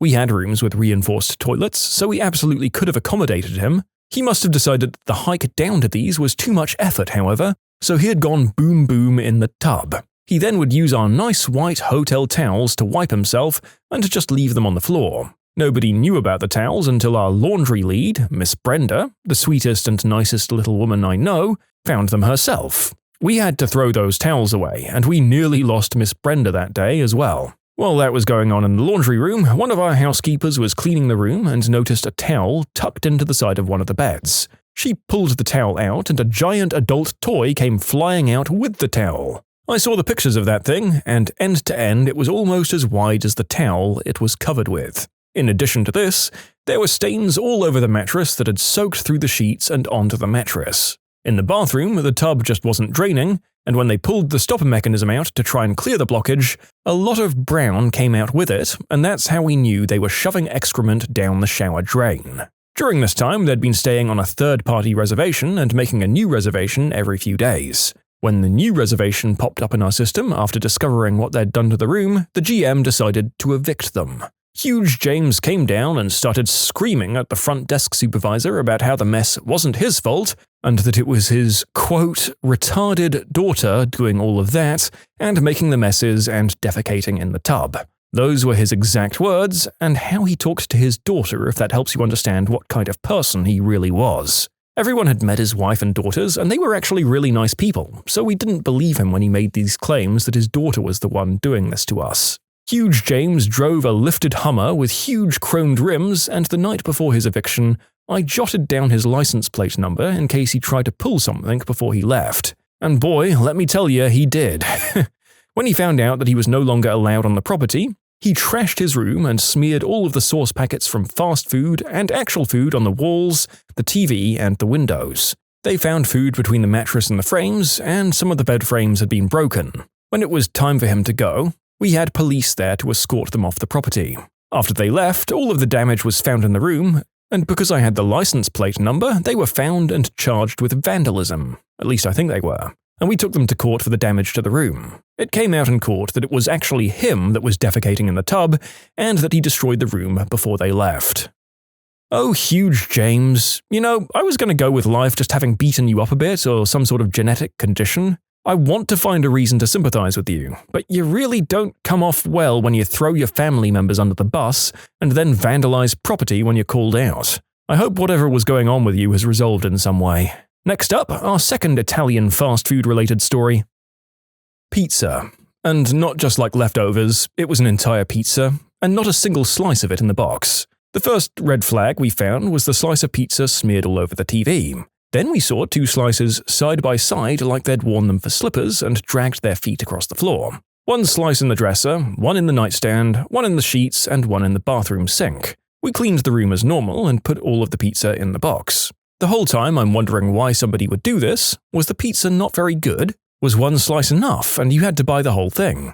I'm doing the final checks in the room and it still smells like pizza. I flick the lamp on and I look for the final slice. I finally find it, shadowed in the lampshade. This individual had smeared the last slice on the inside of the lampshade. This was the final piece of the puzzle, or pizzazzle. This person bought an entire pizza just to hide it in his hotel room. 25 years ago, I worked at a snooty part of a snooty ski resort in Park City, Utah. Most of the regular guests were just typical old rich white dudes, but during Sundance season, though, the celebrities came out of the woodwork. There's a certain musician, entertaining us for decades now, who has a disgusting hobby. Or he did in the early 90s at least. Next time you're cutting footloose or getting close to the danger zone, just know that Kenny Loggins gives his entire family coffee ground enemas, which leaves a giant mess, and he leaves it for the hotel staff to clean up. Twice in one stay. The two worst experiences I had to witness were a couple coming to the desk early in the AM. Clearly they'd been in an all-out fistfight. They were cash-paying customers, and all they said was, sorry, we got in a fight, there's blood in the room, and just so you know, we both have human immunodeficiency virus, which is better known by its acronym, by the way. Then they took off. The room was an absolute horror show. Covered in blood, we had to hire special cleaners to come and gut the room, and ended up replacing basically everything there. The room was out of commission for almost a year. I mean, this story is like the metaphor for the duality of man. Awful enough to beat the crap out of someone you love, but enough empathy and compassion to warn others and protect them from contracting a lifelong illness. The same hotel, we had some wards of the state types staying. The worst were a couple with a newborn. They basically couldn't afford anything, so they made the decision to use our towels as diapers. The state wouldn't let us kick them out, and they were just taking the towels off the carts. We ended up having to evict them from the hotel as they'd been there long enough to establish residency. Somebody went number 2 in the nightstand. It had been there long enough to dry out, so it took nearly an hour to scrub it clean. Another room had bloody menstrual pads stuck all over the walls at random. I mean, not so much a room as a hallway. I worked the front desk. A Little League baseball team was staying the night, and a guest complained to my manager about bats flying around. My manager assumed the baseball team was just being rowdy and headed up to tell them to just calm down. Turns out it wasn't baseball bats, just a normal old flying bat hanging out in the hallway. I had the same issue. A guest came down while I was setting up breakfast to tell me a bat was flying on the 3rd floor. I thought she was mistaken because it seemed impossible to me. No, they weren't wrong. Bat was just flying up and down the hallway, roosting on the curtains for a few minutes whenever it became too tired to keep flying. I lucked out and I had a farmer show up who had to deal with this multiple times. Threw a towel over them and took it out the window. I had no idea how to handle it and was just useless outside of telling people to mind the bat. Not sure if I'd rather have a bat or a rowdy baseball team though. There are fewer upset guests with a bat. There was a syringe under a mattress. After I felt a prick on the end of my finger. I was tucking in a sheet under the bed and there were actually 2 uncovered insulin needles under there. I got rushed to the hospital. Hepatitis shots and a tetanus shot. 2 different transmitted disease prevention meds for a month, monthly blood tests for about a year. I mean, I'm fine. It barely stuck me in truth, but I was already afraid of needles and disease. I still feel traumatized. I wasn't going to write about this, but I've always wondered if there was anything else I should have done. Doctors assured me that they were more precautious than necessary. Oh boy, that's terrifying. So damn irresponsible. Even if it was 100% for sure insulin. These things are meant to be disposed of safely. You need to at least leave them in plain view so they can be safely handled and not lie in ambush for people. A USB drive with 2 different versions of their obituary that they typed up for themselves. I mean, hopefully it stopped them from ending things. You think they were like, alright, time to end it all, got my rope, obituary on my flash drive in my pocket, oh crap, I lost it. Well, guess I live another day because I'm not buying another thumb drive and I don't even remember what I wrote down anyway. I'm not a hotel worker, but I found a webcam in the air vent. More perplexing than gross. Oh, people that have died, duty on the walls and furniture along with throw-up, substance paraphernalia, substances themselves, and once, a gat. Feces and throw-up are the worst, though. An old couple checked out and left a huge box of adult toys. Not that bad, right? We keep items for 90 days, the hotel gets first dibs after that. Say it's an iPad that would be good for something.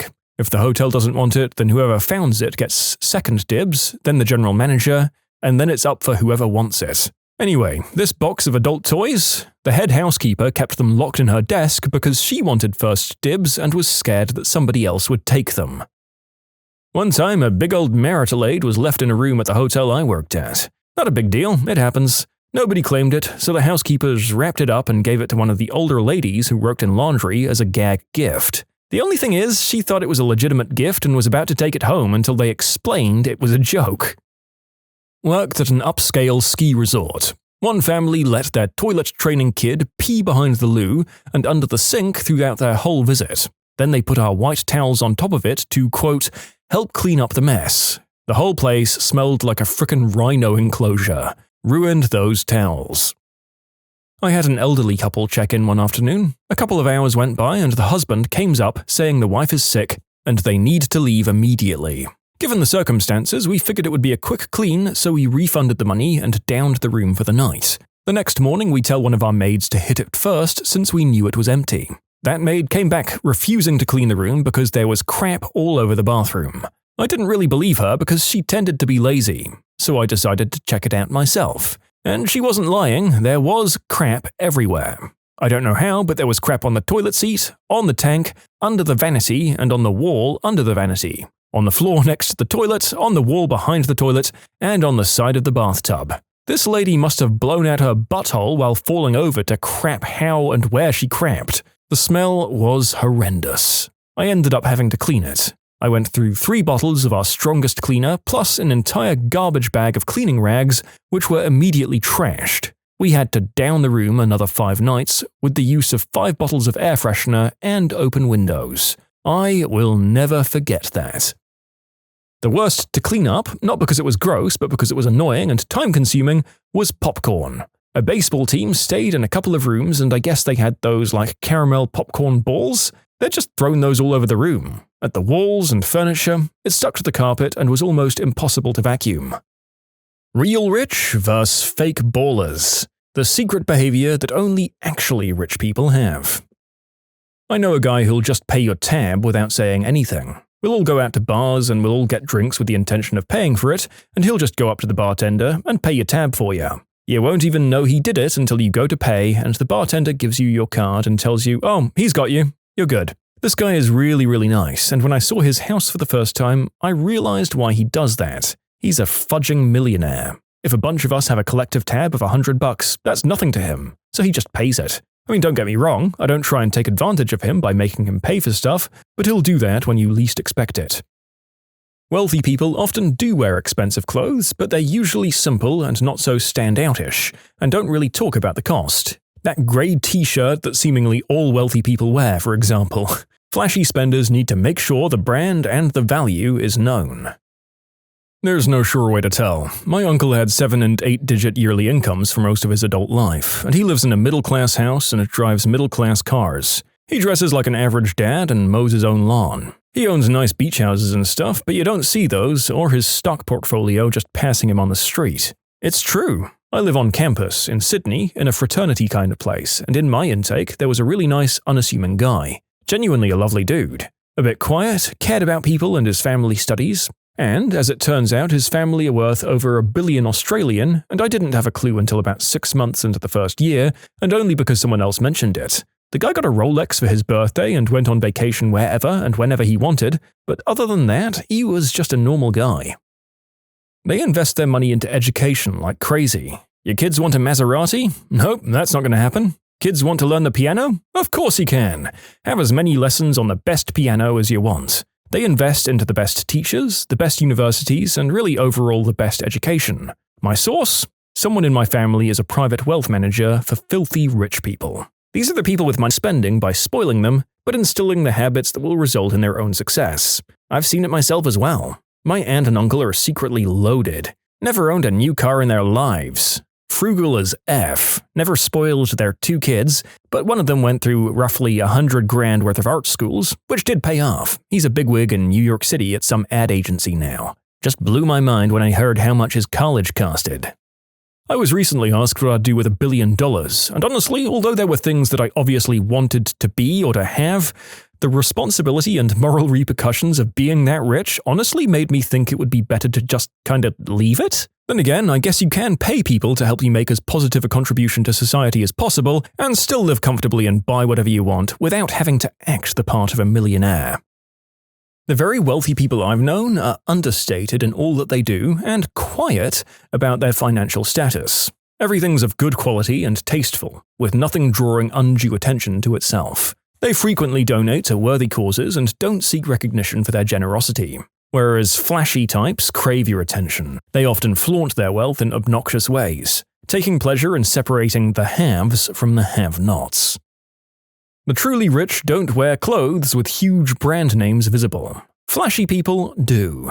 I used to work with a 20-something girl who was from a British 1% family. Her family home was in one of the top 10 wealthiest postcodes in the entire UK. She dressed the same as everyone else in terms of style and wasn't remotely flashy. All that happened was the same clothes were bought from a slightly upscale retailer. Like, she'd buy her trousers on Bond Street, while the other ladies went to Marks & Spencer's. The stuff she wore looked the same, but was of a higher quality if you looked closer. Work sent us on an outbound adventure training event, and she was wearing the same worn-out t-shirts and scuffed Nike trainers the rest of us had. Her dad drove a Range Rover and a Jaguar XF, while a house 3 along had a Rolls-Royce Phantom in the driveway.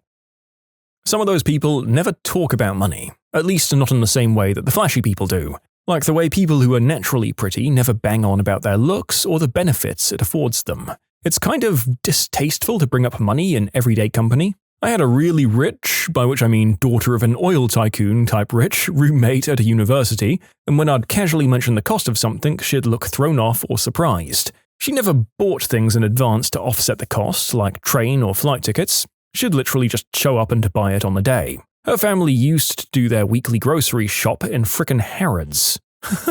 I remember her buying some Brassiola beef and casually mentioning she had picked it up at Harrods, and it blew my mind. She was really generous too. I don't know if they're all like that, but a lot of flashy people are stingy when it comes down to it. The big spending only applies to themselves. I grew up dirt poor, so I was always conscious about how much she was spending, which caused us to drift apart because I'd get weird about her paying for things, even though it wasn't really a big deal for her.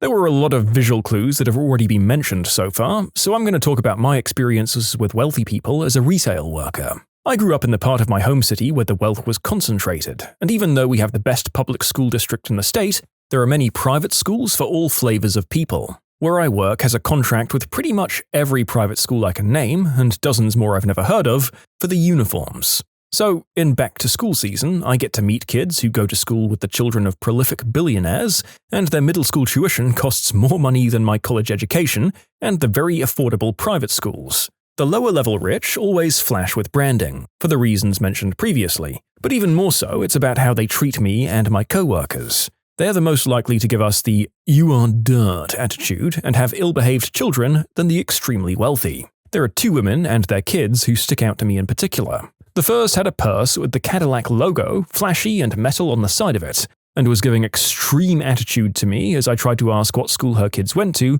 so I could look up their uniform rules in our book. She was insistent that I should know, even though we serve over 200 private schools. During this time, her kids were playing tag around the displays and in the process dumped a bunch of clothes onto the floor and tipped over a display rack and tore the arm off a mannequin. She also sassed me for trying to tell her kids to stop playing around the displays. The other woman is to this day the kindest, nicest customer I've ever met. Her 2 boys were incredibly respectful and well-behaved, and I nearly choked when she told me what school they went to. It costs more a year than my private university, and it's in a part of the city that's been gated off to anybody but residents. Multiple famous tech billionaires live in that part of the city and send their kids to this one school. This group dressed well, but totally normal. No fancy branding or watches. I knew the purse she had was an off-the-runway couture purse, but only because I'm a big fashion fan. Anyone else would have just thought it was a black handbag from Nordstrom's. We were short-staffed that day and it was just my manager and I, until my manager fell really ill and had to go home. Until another manager could come fill in and help, it was really only me to cover the entire floor and the cash ramps. I was clearly stressed and still trying my best, but this woman waited patiently and even offered to cool the school for me while I took care of other customers because they had errors in the uniform log that they sent me. In short, from my retail experiences, I find that the extremely wealthy tend to be more kind to retail workers. whereas the big spenders and splashers treat you pretty poorly, as if they have to prove that they're better than you. It's all in how they maintain their car. Some drive mid-level cars, and it's quite easy to discern ballers on a budget and the low-key wealthy. Rich people cars are always clean. I used to do private contract bartending, sometimes in expensive areas. The cars were always immaculate. Maybe some dust outside, but the insides were pristine. Then, back in the ghetto, where I live, I'll see BMWs or Mercedes with McDonald's bags bunched up in the back, or Audis with caked-on dirt from never being washed. I'm so glad I moved out of that area. Clothes that are always extremely well-fitted and are always well-kept. Just your basic-looking clothes, but obviously someone who doesn't like wrinkles or lumps. I once had a pretty wealthy family come into my store, like a husband, wife, and their 2 kids. They were all wearing tailored clothes. The mum and daughter had sundresses that were specially fitted to them. The 12-year-old son had khaki shorts hemmed to fit his legs, and the dad's denim jeans were hemmed as well. Each piece looked as though it were brand new, never been worn before. Not flashy clothes, but like I said, impeccably kept and perfectly fitted. If you ask me, the tell is the flash itself. Truly wealthy people are almost never trying to show off. When it's a nice watch without it being studded in diamonds. When they say keep the change, it's a bonus if they add, "you filthy animal," because they can afford the copyright suit. When their phones have no cases. I sometimes feel psychotic and raw dog it for a few days, but then I remember I can't afford a new phone. Well, thank you for phrasing it that way. Now I'm going to go and gag and chuckle a bit every time I see someone with an uncovered phone.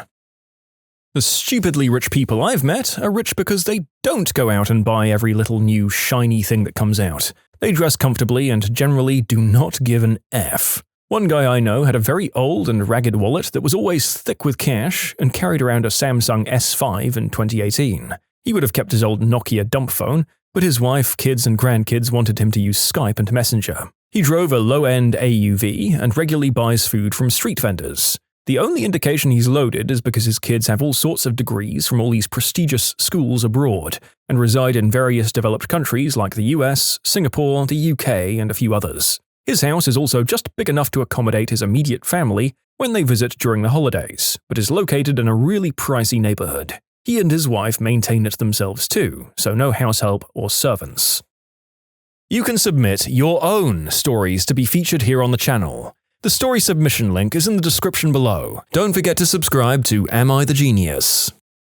When I worked at a utility company under electrical distribution, mainly dealing with electrical utility poles and cables and stuff, I remembered 2 specific cases back to back. The first case, a quote, rich couple with their gold chains, gold iPhones, and Chanel handbag, were causing a fit, telling me to go move a utility pole in front of their house because it was messing with their feng shui.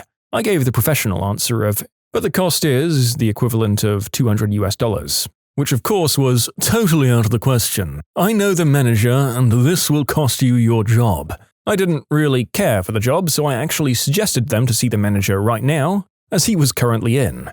They were surprised at my response, mumbled something, and left the room. To my knowledge, nothing actually came of that. The second case, an old man in khaki shorts with an old rock band shirt and worker's jacket. I'm not sure what the correct term is, it's the whole jacket vest thing with many pockets and holes to put tools in.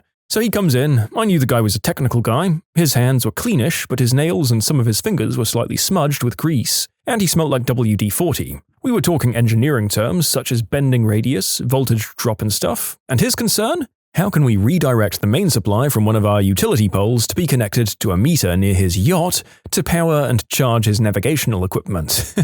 Didn't even balk at the cost. He was just concerned if we could do it by the weekend. When it comes to housing, location and quality over size. Every wealthy person I know has a relatively small apartment in the heart of the city, but it'll be super high quality. Every faker I know has a shoddy-built McMansion in the middle of nowhere. The super rich ones are the ones reading these answers laughing their butts off. I giggled at this, but does that mean there's a fortune heading my way? Please? I have an aunt who tells you the brand and price of whatever she's got on without anyone ever asking. Oh, hey, Aunt Helen. Oh, hi, sweetheart. Here, put my coat in the closet. It's Gucci. $54,267. There was a nice Gucci purse I saw that matched my coat, but I much preferred this Prada purse for $7,420. Oh, okay. What a cute top, it looks comfy. My Versace top is super comfy as well. I got it for €753, almost as comfy as my €9,653 Versace jeans. Get the frick out of here with that bullcrap. Yeah, we used to call those types label whores. But I'm not calling your aunt a whore, to be clear. It all depends on their level of security. My parents are millionaires, but you'd never know it. They still live in their starter home because they like the neighbors. Dad drives a Chevy Colorado, Mum drives a 12-year-old minivan because she likes it. They're very generous, but almost never mention money. The one exception being taking my mum on a business trip to New York City. Was taking her out for a nice dinner, and she realized halfway there she was wearing her Carhartt jacket. She stopped and said, "Wait, is this okay?" Then, before I said anything, she laughed and said, "Whatever, I'm a millionaire. They can just think I'm eccentric." Shorts and a nice polo shirt with sunglasses. Stereotypical golfer wear. A lot of wealthy men dress like that, and I'm not sure exactly why. In short, look at their kids. If they're misbehaving more than an average kid might for their age, they probably care more about showing off brands than taking time away from their Lamborghini collection to make sure their kids are being given the attention they need. I went to elementary through high school with people way richer than I am. Like, we'd get my shoes mended 3 or 4 times before buying another pair because we couldn't afford it. Anyway, the people I went to school with were the offspring of royalty, high government officials, like actually rich. One thing I noticed between my classmates whose parents were new money and the ones who were old money is how they talked to the teachers and me. By the way, for anyone wondering how I went there, I'll just say my mum was a teacher there and my dad was a very likable person to the school administration. People with new money or trying to be flashy would have drivers bring them expensive food that they'd never eat because their parents seemed to care that everyone saw what kind of food they could afford instead of what their child might actually eat. And since these kids were hungry for food, not delicacies, they would demand lunch from the staff, not understanding it cost money and that they couldn't just demand and be handed whatever they wanted. They would get the food, because nobody's going to leave a 10-year-old kid hungry because their parents prefer to pay $70 for a fancy meal instead of just letting their kid eat canteen food from a school that has chefs because they made child-friendly lunches. My friends that came from old money, and who I'd argue more influential parents, didn't seem different from me, aside from our clothes and transportation back home at the end of the school day. As a kid, I didn't know they were rich. I knew they had more money than me because they had a car and a driver, and my family didn't have a car. But it wasn't until I was invited to their house for a weekend that I realized just how different our lives were. As an adult now, I realize that a huge difference between people with actual wealth and just the people that spend a lot or are new money is the way they raise their kids. They don't just know the value of investing financial assets, but the value of time and how to properly raise and invest in their kids so they become well-rounded adults down the line. You'd hope that people who had recently climbed to a new status in their life might appreciate the values of not behaving like utter pricks when they get there, almost as if most of us aren't meant to handle that amount of money. One thing I will say is that I don't love the implication of some of these answers that the ultra-rich are more deserving of their money and just better people, by the way. I'd say plenty of them are pretty bad people on a spectrum just as broad and levelly populated as us poors. And there are also almost certainly people who achieve wealth in their lifetimes who don't behave like utter jerks. I found that the flashy, big spenders closer to the middle class end of the spectrum are trying to appear wealthy. The wealthy people I've met are usually quite cheap, and that's usually how they got wealthy. They'll splurge on things they think matter, so look for someone that acts cheap but randomly has expensive things that seem out of place. My family members who are loaded spend a lot of money on experiences like travel, and much less on stuff. In the UK, if someone has a Coutts banking card, they're pretty okay financially. Sure, someone can fill in the details, but I think it's £500 in cash, income over $250,000 per year, and then perhaps $1 million in other readily available assets. In my personal experience, from the few extremely wealthy I've worked with in my business, there are no black and white distinctions. One guy could have a Rolls-Royce and the other guy could have a Honda Accord, and they'd both be 10 million or more in net worth. Although the exact amount is never really discussed, nor am I going to ask. I've seen proof of funds of 70 million from someone you'd never guess. From my own observations, properly wealthy couples have a certain kind of robust, healthy look. People who never have been hungry or put themselves on an extreme diet plan. Fat, sweaty rich men with super skinny younger wives are rarely in the same financial league as the comfortable-looking middle-aged couples. I read a book about millionaires a while back that discusses the difference between lifestyle and wealth. It pointed out that a lot of millionaires live modestly. and that there's a clear difference between people who are struggling, living comfortably, in the sweet spot, and trying to keep up appearances. So when I see the head of a household who has a modestly sized house, a few cars of modest values that are a mixture of old and new, wears casual but clean clothes, and has extended family living with them, my first thought is, that person is loaded. Especially if that person or their family members mention going out to eat occasionally. Not everyone in the home is working, or if their kids are doing something sort of expensive like karate, playing an instrument, or gymnastics. They're clearly living comfortably with fewer worries than most. Wealth equals security. When they believe bananas cost $10. Here's some money. Go see a Star War. I think most rich and well-to-do people dress like your average person, while people who flaunt their money will let you know what they wear. According to my friends who work in jobs servicing them, hygiene is the dead giveaway. They're always well-rested, manicured, fresh haircut that suits them well, pleasant scent, and so on and so forth. They're also typically laid back because they don't have the crushing financial burdens the rest of us do. Assistants, who are also well-kept and professional, are common. Well, at Costco, I buy the better chicken breast packs. Ooh, haven't you done well?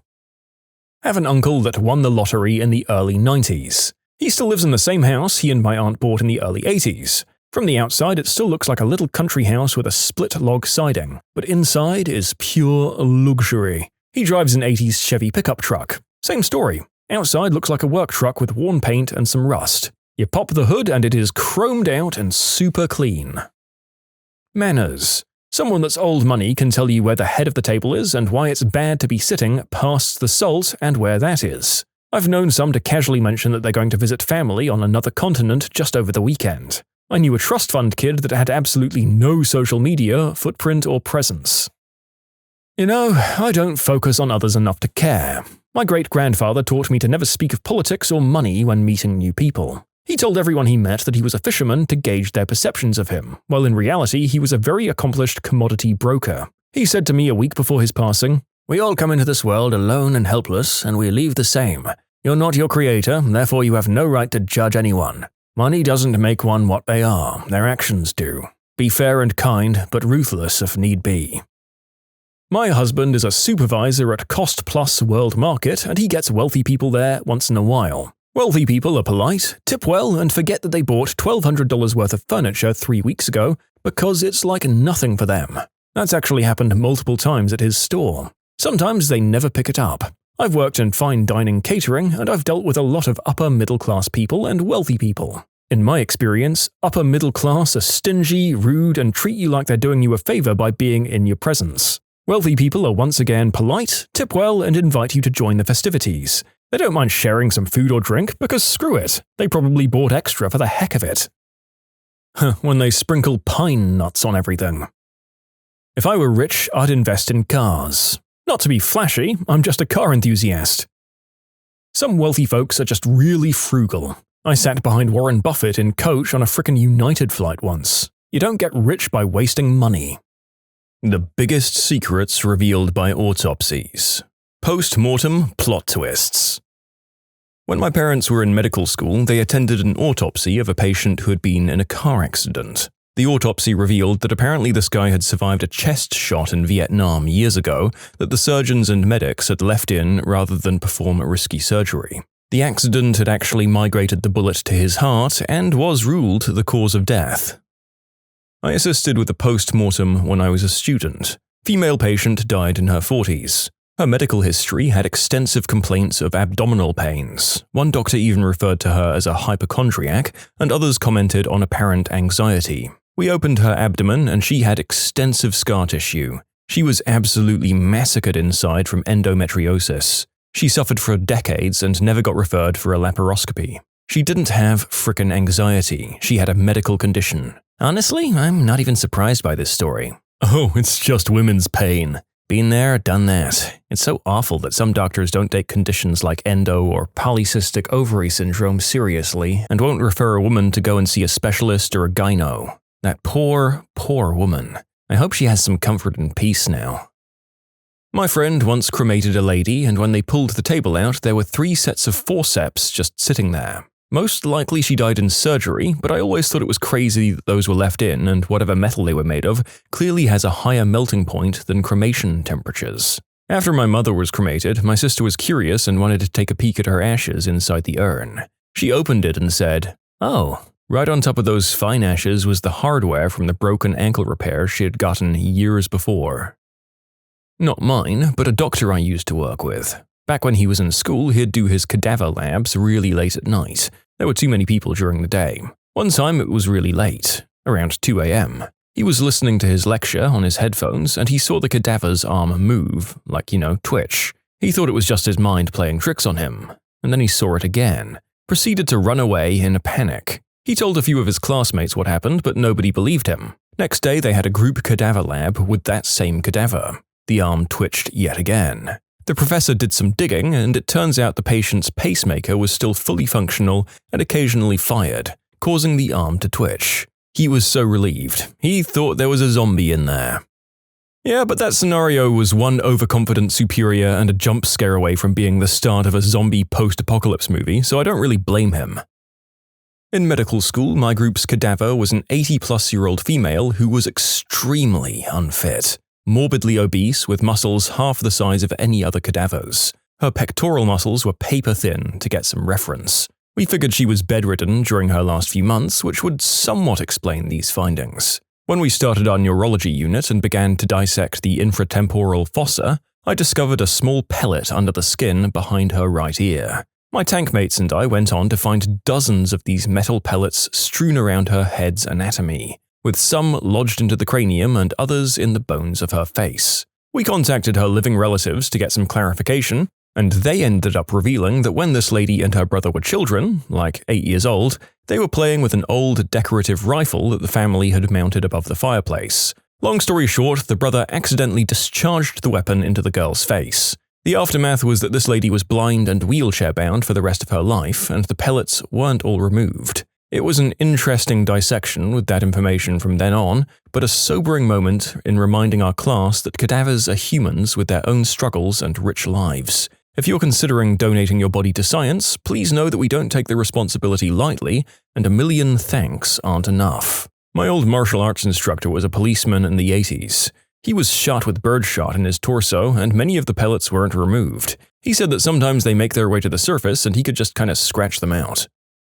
While in medical school, we had to observe an autopsy and could assist. One of the lectures was to observe for head trauma. You do this by hitting the skull with a hard object, scissors or the like. A hollow sound is normal, but a dull sound indicates trauma. One of the other students did this exam and found the dull sound. The coroner had not yet himself examined the person and was very surprised, as he had not been informed by the police of head trauma. They then continued to examine the head, and they found the shot wound through the skull. All of a sudden, this guy was a crime scene and they had to call the police again and leave the person as untouched as possible. I believe it was later confirmed that the person had ended things himself, but for all we knew, it could have been a murder. There must have been some information that was missed between the police and coroner. I myself wasn't present, but I do believe the story is true, as it's now a lecture in why you should always examine for skull trauma and not just assume something before knowing.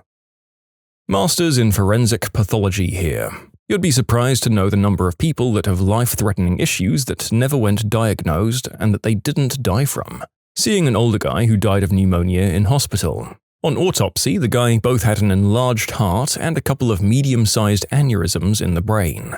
Another guy in his 70s apparently came into the ER and had chest pain and then died shortly after. Died of a heart attack, but also had cancer. In less natural circumstances, though, we saw a guy who had been shot in the head a couple of times, 3 definite entries and a blown-out skull, but police found only 1 bullet. Couldn't find the other bullet in his head at all. We assumed the police missed it. Went on as normal with the autopsy until we got to the chest cavity.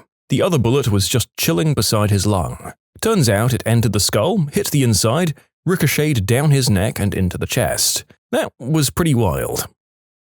We had 1 cadaver that passed away from natural causes in his late 60s. Given what we found, I'm inclined to believe he never saw a doctor in his life. When we begin our dissections, we start with the muscles of the back, arms, and legs. Then we move on to the nervous system and eventually the abdominal, thoracic, and pelvic cavities in that order. Everything was textbook up until we exposed her abdomen initially. The anatomy was present, but something just seemed off. After cleaning up some of the fascia and visceral fat, we exposed the liver, GI tract, stomach, and spleen. Yet something just seemed off, but we couldn't place our fingers on it. It's amazing how something so apparent that's right in front of your eyes doesn't click until someone finally said, "Hey guys, why is his liver on the left?" This man's entire anatomy was mirrored. We found his heart and spleen to be on the right, as opposed to the left, and everything on the opposite side of where it was supposed to be. This cadaver had situs inversus totalis, a condition where the internal organs develop on the opposite side of where they're supposed to be. It's incredibly rare. Cases where just the thoracic cavity are mirrored have an estimated frequency of about 0.001%. This gentleman had all of his internal organs mirrored. It almost certainly contributed to his death, unfortunately. The reason I mentioned him probably not having seen a doctor is because if you try to listen to the heart of someone with this condition, you just won't hear it because it's not in the regular spot. The body was eventually taken from us students in order to be dissected professionally and presented to more future students down the line. When parents tell their child they're 1 in a million, it's not usually true, but it very much may have been true in this one gentleman's case. I'm a veterinarian, and sometimes I do necropsy, basically autopsy for animals. And one of the more notable cases involved a prize Wagyu cow that died mysteriously. Wagyu cows are very expensive to rear and fetch a good price at the slaughterhouse. After cutting her open, I found metal wires extending from her stomach into her heart. It's what we call hardware disease. Apparently the cow decided that eating metal wires for construction fences was a good idea. Normally the farmhands are quite good at keeping these hazards away from inquisitive bovines, but I guess slip-ups do happen from time to time.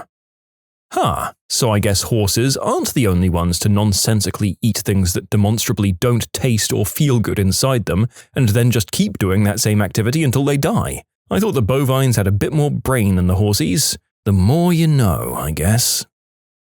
I took forensic lectures, so I saw quite a bit of crazy stuff, but the thing that sticks in my mind most is an autopsy revealing a history of a very troubled domestic life. Sad stuff. There was a slightly more funny one. A skeleton was found in the nearby mountains. It was very clear he died in an accident 20 or more years ago.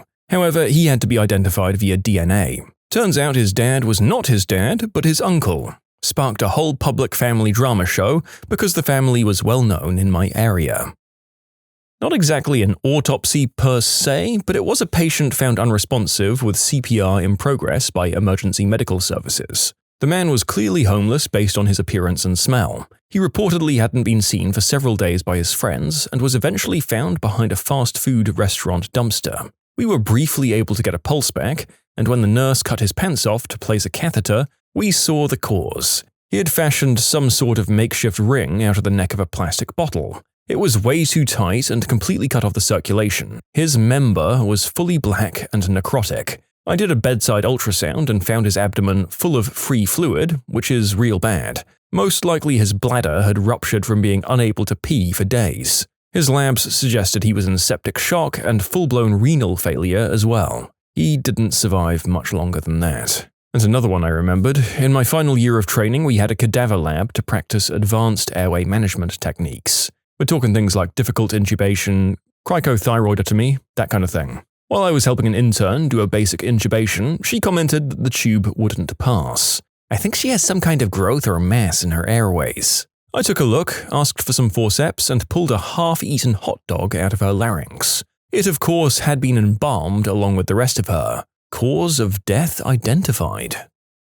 You can submit your own stories to be featured here on the channel. The story submission link is in the description below. Don't forget to subscribe to Am I the Genius? Sheep farmer here. I have to know how to do a necropsy for when something dies to know if it's something that could spread. Had a ewe fall over dead after losing a ton of weight, and after treating her for everything under the sun. She'd gasp for air and struggled to breathe, but antibiotics, steroids, and anti-inflammatory meds didn't touch it.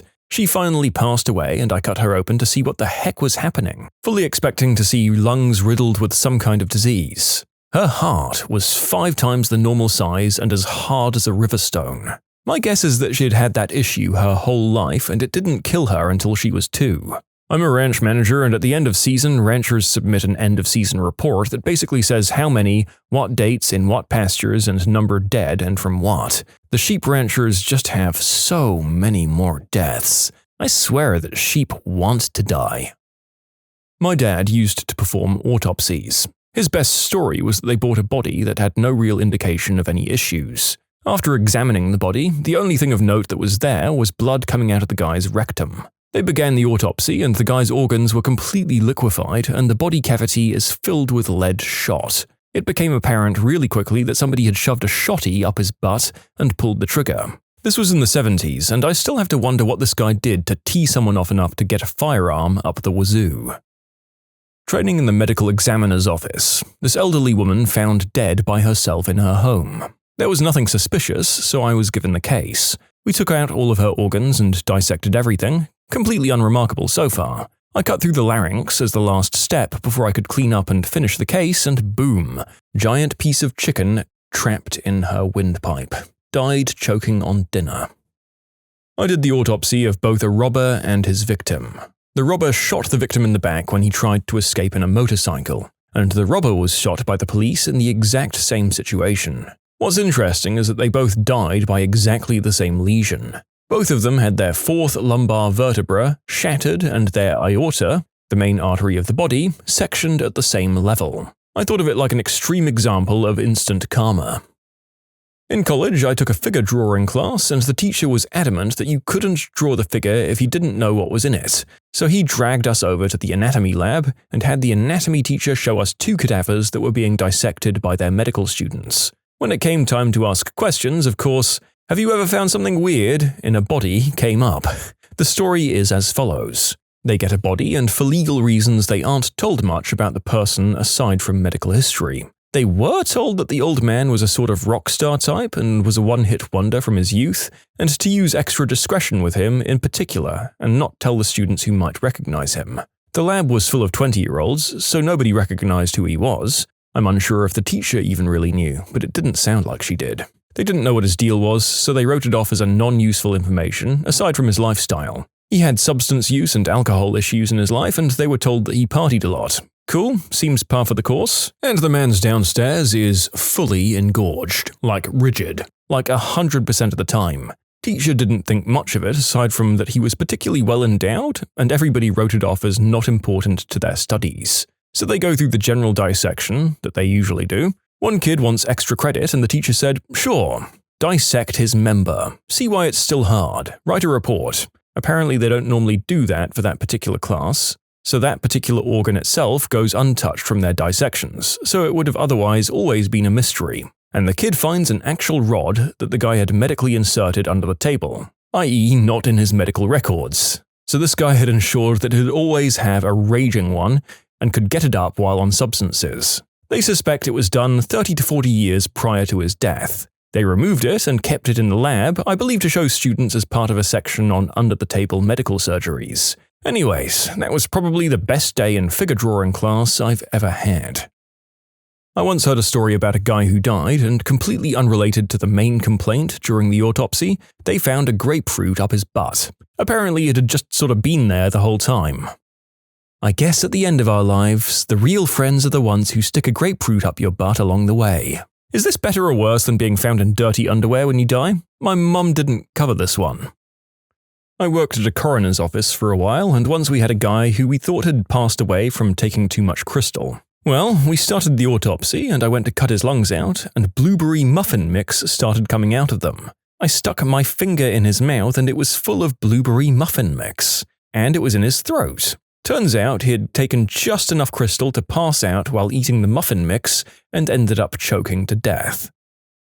I'm a pre-med student, and one time while shadowing a forensic pathologist, 3 days before Christmas, he was doing an autopsy on an automobile versus pedestrian accident. The man's face was completely smashed in. When they take samples of the brain, they cut the skin, pull it over the face, and they cut off the top of the skull. When they did that, the skull was basically shattered and bone fragments pulled back with the skin, and when they cut off the skull cap, the brain was obviously damaged and the eyeballs had been pushed back / fallen through the orbits into the cranial cavity. The guy also had 10 grand in cash in his jean pockets. According to the police, he had a record involving substance deals, so the theory was either a deal gone bad or he'd stumbled onto the road while under the influence.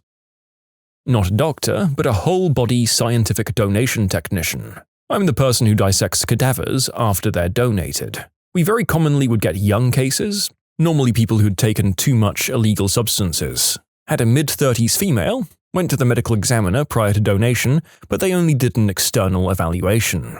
I went to check her downstairs to see if I could palpate a uterus and found a condom full of pills. Similar to most cases, the body became a crime scene and we couldn't touch her. When we finally were able to continue, they asked us to photograph the pills to send to the examiner's office. They were mostly Advil and Zyrtec, easily one of the weirdest things I've ever found.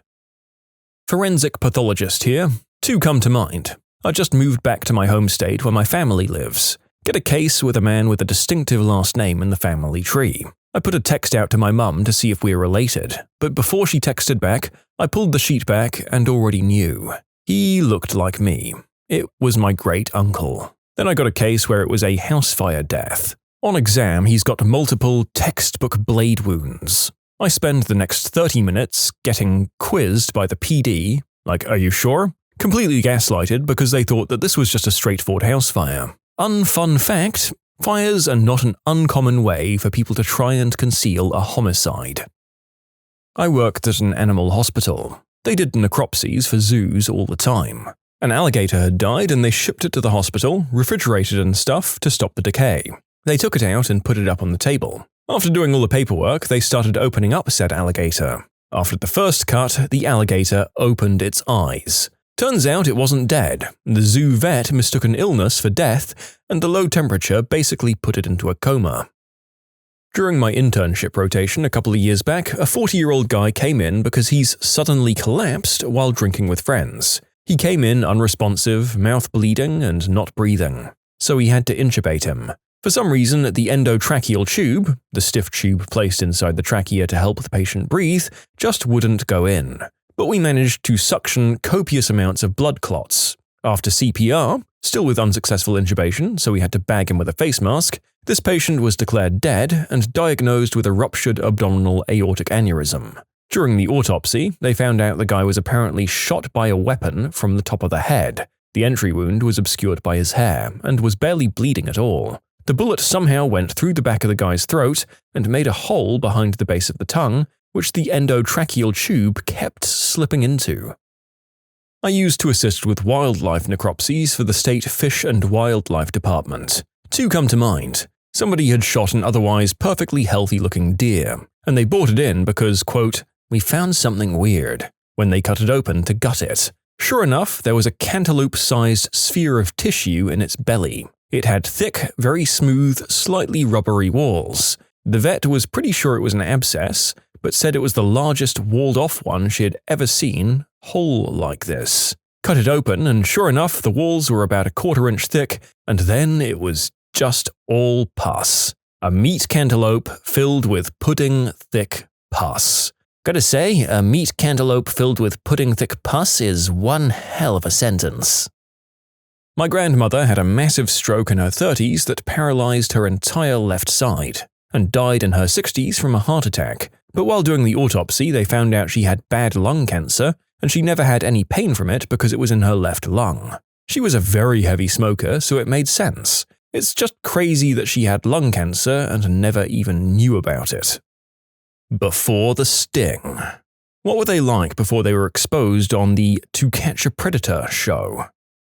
My friend dated someone who ended up disappearing. Then we eventually found out he had been arrested for attempting to meet people not quite of his generation, and having rope and weapons in his trunk. It wasn't until a few weeks later that we even learned he was on the show. It just kept unraveling. He'd come to get drinks for one of my birthdays, and to be honest, he seemed completely normal. There was nothing that stood out to me as creepy or off. My friend was a wreck after everything happened. She's a smart girl too, and didn't expect anything like that as far as I know. I felt really bad for her. Not on that particular show, but I had a youth hockey coach who I always thought was a really nice guy. I was like 14 at the time, but he'd always call me after the games and give me tips and pointers, and I never found it weird. Just figured he was a good guy doing something for the kids. He didn't have any children, though. 20 years later or so, I see him at a rink. To my surprise, he remembers me. We talk for half an hour. He asks about my parents, I show him pictures of my family. He starts telling me about this girl that he's coached since she was 10 on a girls' hockey team, who's now in college playing for a very good school. I'll be honest, I didn't think anything of it. Anyway, we go our separate ways, but we do exchange phone numbers. I go home and tell my wife that I saw my old hockey coach and I'd like to invite him over for a cookout. I figured I'd call him over the weekend. Literally, the very next day he gets arrested for trying to meet up with younger people from a chat room that was really the state police. I never invited him. I was this one guy's residential advisor in university. He was a seriously weird dude, but was relatively friendly, came to all of the campus events, and wasn't suspected of being that kind of guy at all by any of us in the dorms back in those days. He was busted on the show about 2 to 3 years after I graduated, so probably sometime between 2003–2005. Creepy. Extremely creepy. It was someone from my hometown in New York. Went to school with their younger sister. After he graduated high school, he did everything he could to hang out with much younger people. Always wanted to buy booze for us or roll up a joint and smoke us out in his van. Never did anything to me, but there were rumors. It's so weird how when you're 13 or 14 you think you're so cool and mature to be hanging out with these kinds of guys, but as you get older you realize that they're frickin' weirdos for wanting to hang out with you. Too true. Goes without saying that there might be stories of a pretty dark nature in this video. I'm not too far into the stories, but guys, look at the subject matter. There's going to be some pretty creepy people here. I will use very selective language, as always, but yeah, you've been warned. I knew the cop from, I think, Florala, Alabama, that was arrested on the show. He had weapons and rope in his vehicle when he went to meet his new chat room friend. Real creepy. When he was a sheriff's deputy in Florida, he'd come to my job frequently. So I didn't know him on a personal level, but I did talk to him on a regular basis. He was a really nice, respectful guy. Seemed to be a good cop, too. So I was shocked when I saw the episode. You never really know what's going on in someone's mind. A supervisor at my previous job got busted in a big sting at the end of last year, with a bunch of other guys. He was sort of dumpy in appearance, but thought that he was hot stuff, both at the job and with the ladies. Let me tell you, he wasn't. There were more than a few who transferred out of his area or specifically asked not to work directly with him. A couple of them just said he sort of creeped them out and let his touch linger longer than was polite. He was just another dirtbag to me, one of those guys that never did anything unless the boss was around. Liked to be the one at the company meetings who told everyone to quiet down and listen up when it was already quiet. Just the worst. I fortunately don't know any of those people personally, but I did work with a young woman who had worked on the show. She did the post-production voiceovers for the catfishing texts between the detectives and the predators. She was the voice of the non-existent teen girl, like the, "Oh, I don't know much about that, I'm only 13, lol," kind of stuff. Apparently she was a production assistant or intern at the production office, and one of the producers was like, "We need somebody with a young-sounding voice. You, say something." And she did, and he was like, "Perfect, come with me." And she recorded all of the dialogue. Right after she told a bunch of us at work, this was a couple of years later at a different job, and I went home that night and watched an episode and could absolutely tell it was her voice. Hilarious. I've always wondered about the girl who did the voices. That's so interesting that they picked a member of the crew. It's probably cheaper as they're already paying them at some level and don't have to audition and hire someone new. I didn't know the person directly, but I worked at a company that had an employee caught on the show. This was particularly problematic as the company was Nickelodeon Animation. Everyone who knew the guy was actually pretty shocked. It was a particularly rough thing for his girlfriend at the time, as she also worked at the studio, so there was no hiding it. For their part, Nickelodeon instituted rigorous background checks for every new employee after this incident, with zero tolerance for any such misdeeds. These background checks are what keeps this lore alive though, as the process is much more intensive than any other studio. I remember that episode and recall they specifically pointed out on the show that he worked for Nickelodeon. It's not the sort of shout-out one really wants. Yes, Matty Nash. He was creepy and kept trying to get me to go to Burning Man. When I told him I didn't think it was a good idea because I had a 10-year-old kid at the time, he said I should just bring them. Now, I don't think he was interested in my kid at all, but I did tell him that I thought that would be super creepy to bring a kid to Burning Man with a bunch of people on E there. This was in 2001. He came over to my house under the guise of talking business and then put the moves on me. I turned him down and sent him home to his wife. I don't know anybody from the show, but I was very close to my father, who's now under lock and key for the sort of crimes they catch people for in the show. Middle-aged, geeky dude. He had 2 daughters. I was 18, my sibling was 20 at the time of his arrest. He was a bit socially awkward, but was known as a really kind man. Always generous with his time. Worked at a community center helping underprivileged kids learn how to use computers. Nobody suspected it. He loved helping kids, but that's because he had to, right? He'd fix everyone's computers for free and help them get into work. Really upstanding citizen. But yeah, that was all a front for some truly awful things that I'll have to live with knowing about for the rest of my days. He got 16 years and everyone else got a lifetime of trust issues and trauma. I was roommates with a person on the show for a bit. His name was Dave, and he was one of the few people that they let go when they started having the sheriff's department waiting outside. Felt bad for the guy. Completely gullible and too nice of a dude. It was the Riverside, California episode where 2 really young guys show up at the house. Basically, my friend was out in Cali visiting a friend that told him that he needed to detour to drop in on this girl he'd been chatting with.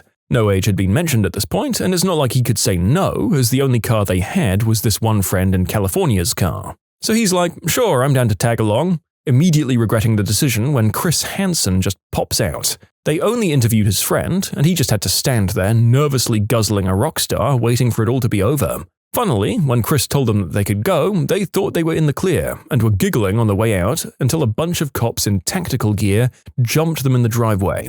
To be clear, my friend said he was giggling just out of sheer nervousness and not knowing what to do. Like I said, they let him go with no issues as he'd never had contact with the girl and had only been in the state for less than 24 hours. Really sucked for him though, because when the episode was still available online, that whole episode had his face as the thumbnail. He didn't even do anything wrong. To be fair, I didn't know him until well after the episode. I met him at work and became friends. Later I was in a situation where I needed a new place to stay, and like I've said earlier, he was a really nice guy about it. I remember when my now wife and I were hanging out with him, and he out of the blue said, "I've been on TV, you wanna see?" And he whips out the tape of the episode. My wife and I have been To Catch a Predator fans since it came out, and I always thought that Dave looked familiar, and we were shocked when it became apparent why. Funny part is, when the episode was being filmed, we were living not too far from it in Europa Linda, California, but didn't meet Dave until probably 5 years later after we moved to UT. Oh my god. Being the thumbnail face of an episode while not being an offender yourself is absolutely wild. I bet he was so relieved when that got taken down. Alright, I actually knew a guy who ended up getting caught on To Catch a Predator. We weren't super close or anything, but we took a few classes together and had labs together. To give you some time context, I'd have him meet originally in like 2001 or 2002. It was my senior year in high school, but I was taking a community college physics class. He was 1 year older than me, having just graduated a year earlier. He was born in '83, I was born in '84. I didn't really get to know him very much in that course, but I did in a later one that I was taking in like late 2002 or early 2003. I knew him from physics classes, nothing else. I remember we were in the same lab group, so we were spending 3 to 4 hours at a time working on some lab report. He was an immigrant, and a rather small man, very thin and fairly short. He was a Sikh and kept his hair covered. His English was pretty good though. You can just sort of tell this guy was the kind of guy who had no luck with girls. Like, zero. Which is really common for a lot of dudes at this age though, but this was like worst case scenario for a guy. He had no attention of any kind from any women, and we were in a physics class. Awkward with girls could have probably been used to explain the majority of young guys in that class at that time in our lives. One time he wanted to teach me a lesson about never meeting girls online. So he told me this long, winding story about how his friend, a figure in a similar situation, who was trying to meet girls online and then he met this one. She'd looked a little chubby in her face in the picture, but then apparently he'd been to meet her at the amusement park, and to his horror, it was apparently a very obese woman. His friend had no idea how to bail, so he just sort of went along with it. They went and did some rides, and then they got on the roller coaster, where when the ride ended, she got stuck, and the ride operator was unable to help her. So they had to shut it down, call in a technician who had to disassemble the ride to get her out, and as he was telling me this story, this guy was laughing harder and harder. He then proceeded to point at an obese woman in the class, and he whispers to me, "And let me tell you, my friend, It was her right over there. And then he erupted into laughter. And that, my friend, is why you don't want to meet a woman online, because you never know what you could get yourself into.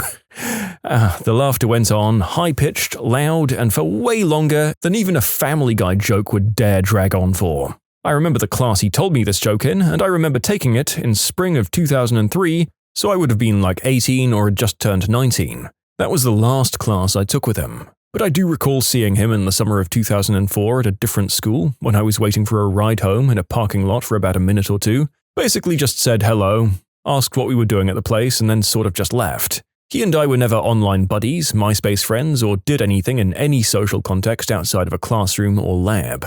No lunch, no party, nothing. So anyway, this wonderful person ended up getting busted on TCAP in June of 2006. I don't recall seeing the episode until 2007 or so. I remember the story he told me about meeting women online. I honestly have the hunch that the Sting was the first person that was ever talking to him about potentially getting some. Like, if he said he's never done such a thing, I believe it. The guy was an absolute max-level incel long before the incel movement. I did read the chat log he had with the decoy, and it was pretty sick though. The guy was definitely messed up. If you watch the show, he was the guy who claimed to be into academics and know about the law when trying to talk to Chris Hansen. That was definitely the vibe I remember from in class. You can submit your own stories to be featured here on the channel. The story submission link is in the description below. Don't forget to subscribe to Am I the Genius? Ah, stunning. Do you remember the fine young lad who got caught not once, but twice? He went to my high school. I had a class or two with him. Okay, although there are demonstrably from these other stories people with truly bad intent who got caught on the show, there are some things I think we should keep in mind. You should watch the 2025 documentary about the show, just called Predators. Hansen and his team engaged in some really shady stuff that needs to be acknowledged. There was a very telling moment during the documentary in a one-on-one interview with Hansen himself. He says, "These are people who have no criminal record, so they'd never have been caught if we didn't do the show." The director asks, "Should these people be rehabilitated and brought back into society?" "No, these are hardened criminals." It's clear that Hansen doesn't view himself as a researcher, a prosecutor, or a therapist. He only has one job: sell the script, so he'll warp the presentation of it to fit whatever narrative he thinks will buy people into his project. There was always something off about the people who ended up on To Catch a Predator. Not just socially awkward, many of them seemed outright cognitively delayed or developmentally impaired. Some of them were on the spectrum. Some appeared to have intellectual disabilities. Some clearly didn't grasp the implications of what they were saying or doing. And these were exactly the people the show's tactics were engineered to capture, intentionally or otherwise. Hansen's decoys, the people who trawl the chat rooms to find these people, often initiated flirtation. They'd steer conversations towards racy topics and mimic the vulnerability of lonely teens, asking leading questions and implying affection or romantic feelings, and creating an emotional dynamic where the target felt needed, wanted, or validated. A cognitively typical adult would reject this for obvious reasons. A cognitively impaired adult often cannot. These individuals don't always understand innuendo. They don't detect manipulation. They take statements literally. They mirror the decoy's energy. They comply to avoid conflict. They try to please the person they think they're bonding with. Many of them had no criminal intent whatsoever. They were simply inexperienced, lonely, gullible, and socially delayed. And some of the people with bad intentions were such absolute losers I don't think they could ever manipulate anyone even if they tried because of how gross they were. But those aren't obstacles in a sting, those are targets. I will agree that Chris Hansen's tactics were predatory and sometimes could border on entrapment, but more broadly, it's important to emphasize that being mentally disabled isn't an excuse for their intentions on these matters, even without necessarily malicious intent. Socially awkward predators are still predators. And I, for one, don't agree with Foucault that consent is a contractual notion that isn't a measure of harm, especially with regards to minors. I agree, absolutely it's not. But many of them wouldn't even be in the situation but for TCAP. It's obvious that many of them are cognitively impaired. The narrator actually had to go searching on a different forum to find this perspective, which is a collection of a few comments, all of which were written about 5 years after most of the other answers, to include some of the context we have now. I felt it was important to show that although TCAP did catch some unquestionably guilty people, the production engaged in a lot of shady practices that could be called predatory themselves, and engaged in matters that should be left to professionals who aren't dependent on ratings or doing these things in a salacious, entertaining way. Prevention, justice, and effective treatment should be the goal, not entertainment. Last week we did a video on therapists. It touched on our society's improper ways of dealing with similar or identical issues to those we're looking at here. I recommend it for no other reason than examining the perspective that even issues such as the ones talked about here aren't always black and white. Okay, so that's my moral grandstanding on our moral grandstanding done. Here are some remaining stories from the original topic. Oh, I can actually answer this one. The one guy I knew legitimately was always trying to sleep with men that were kind of under his own age range, albeit legal ones, and we made jokes all the time to him about how he was going to wind up on that show. We literally called him Herbert. It was the opposite of a "he was the last person I'd expect" situation. I just knew a kid whose dad was on the show when we were in middle school. I always felt really bad for the kid and his family. I've never heard of this show, so I googled it. Why did To Catch a Predator get cancelled? Cancellation. The show was cancelled in 2008 in part because Louis Conrad, an assistant district attorney in Rockwell County, Texas, self-deleted after he was caught talking to and exchanging pictures with one of the show's decoys, posing as a minor. I mean, wow. What the frick? It was actually really bad though, because everyone they caught that season got let off because of that. Actually, a friend of mine's roommate ended up being one. He was super normal and kinda good looking. He had a girlfriend as well. The only odd thing about him was that he had inherited a bunch of money from his family, all in cash. Aside from that, he was in his 20s, and you'd never think it at all. He was one of the ones that thought he was meeting a 16-year-old or something like that. He also wasn't very bright. I didn't know him personally, but he went to the same church as me, when my parents forced me to be religious, and I never knew he existed. He tried to lure a younger person from the internet to the local park, pretending to be their age, but that kid was actually a grown dude who'd known about him being a creep and wanted to turn him into the police for it. I remember an episode with the guy who's a doctor in San Francisco. He's tall and scrawny, and I'll never forget the way he reacted when caught. He threw his glasses on the floor in absolute defeat. I could tell he saw his life flash before his eyes. I wonder if anyone knew that guy and what became of him. I mean, what an absolute moron. Threw away a grand life to take advantage of vulnerable people when he could have had or paid anyone he wanted. Okay, I've done some research. He died like a month or two ago. After TCAP, he separated from his wife temporarily, but they got back together for the kids. Did 2 months in jail after fighting the charges without success. Had his medical license permanently revoked, and worked as a medical consultant afterwards. Anyone remember Walter Babst? He was the high school teacher that got busted on the show and then went back to work for a few days. I went to that high school, but I was never in one of his classes, so I can't exactly comment on how he was before.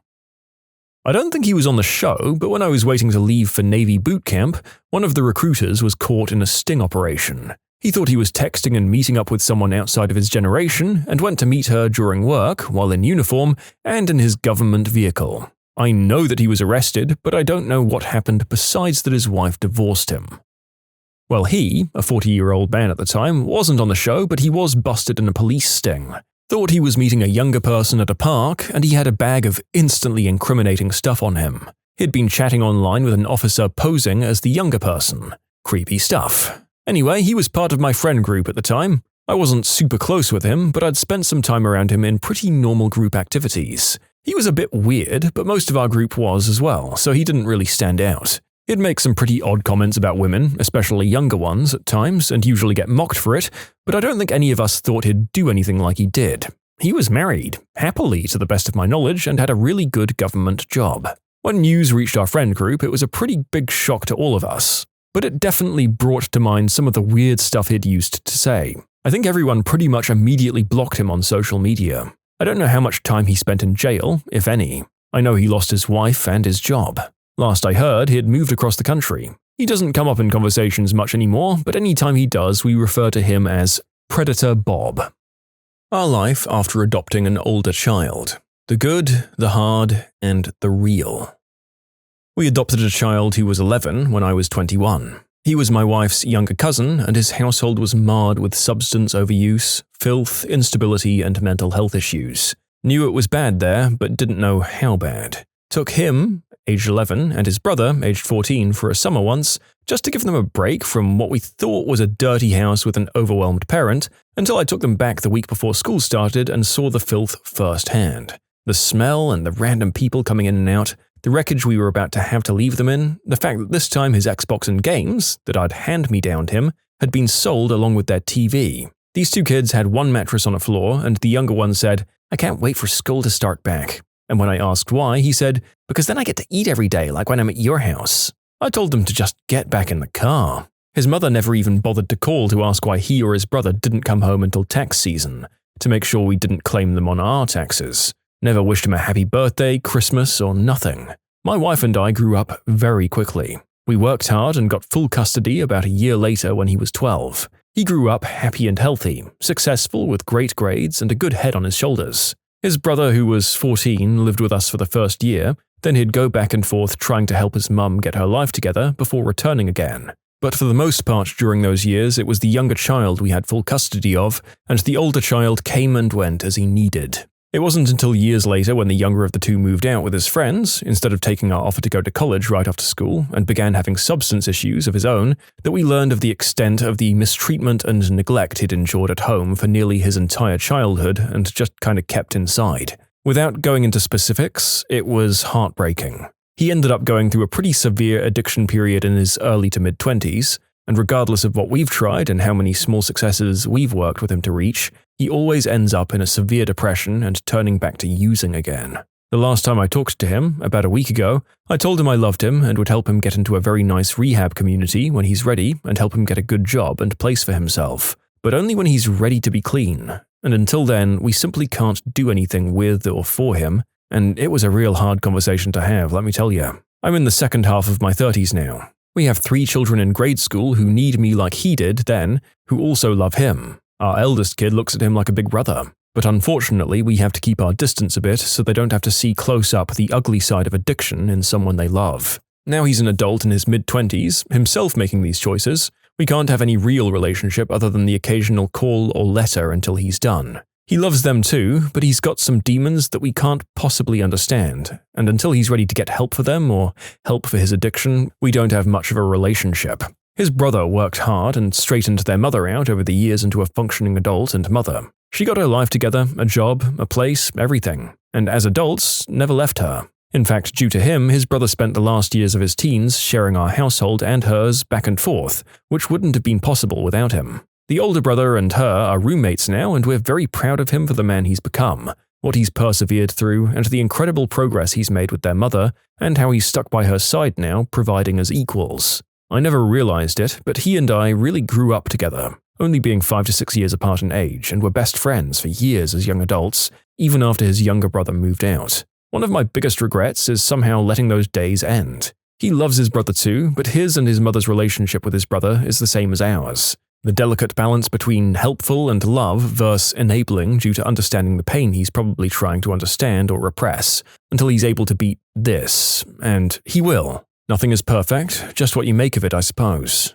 But it's highlighted to us how important the early years of a child's development are, and how damaging all forms of mistreatment, including neglect, can be, regardless of how much effort you put into trying to change things afterwards. And also how important it is for a child to have an adult who genuinely cares about them, since, sadly, many don't. So, would I recommend adopting older kids at such a young age? Yes, but be honest with yourself as to why you're doing it and know what you're getting into.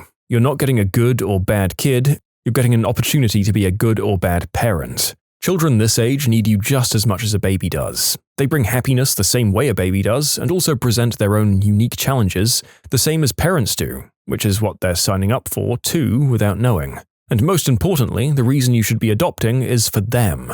You get to give your love, time, affection, and a portion of your life and heart as well. Would I do it again? Yeah, every single time.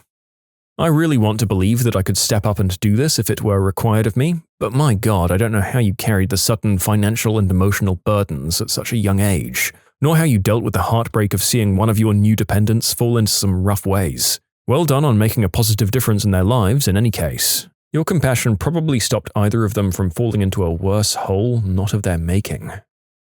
My wife and I adopted an older girl from our state's foster system. The girl was 13 when we adopted her, and we were told she had had a rough childhood and she'd been diagnosed with general mood disorder. Little did we know that the psychological assessment was done by an unqualified state doctor, and this little girl had severe issues that required more care than my wife and I were prepared for. We spent 5 years dealing with fighting, arguing, runaway attempts, dabbling with various substances later in her life, constant emotional manipulation, constant lying and stealing. She was also in contact with her schizophrenic birth mother behind our backs. The woman kept feeding our daughter conspiracy theories and lies and constantly making the situation worse for all of us. We tried the best we could for 5 whole years, trying various different therapists, trying different parenting methods, seeing different doctors, all to no avail. It wasn't until about 5 months before her 18th birthday that we had to have her committed, and we finally got a proper diagnosis. She was diagnosed with bipolar and borderline personality disorder, and we finally had an answer to the years of fighting we all had to go through.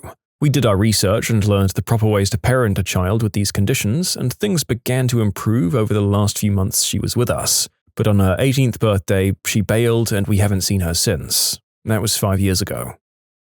I feel I got lucky. He was 9 when we adopted him, but he was just grateful to have a home and people who loved him. My wife and I love him dearly, as he does us.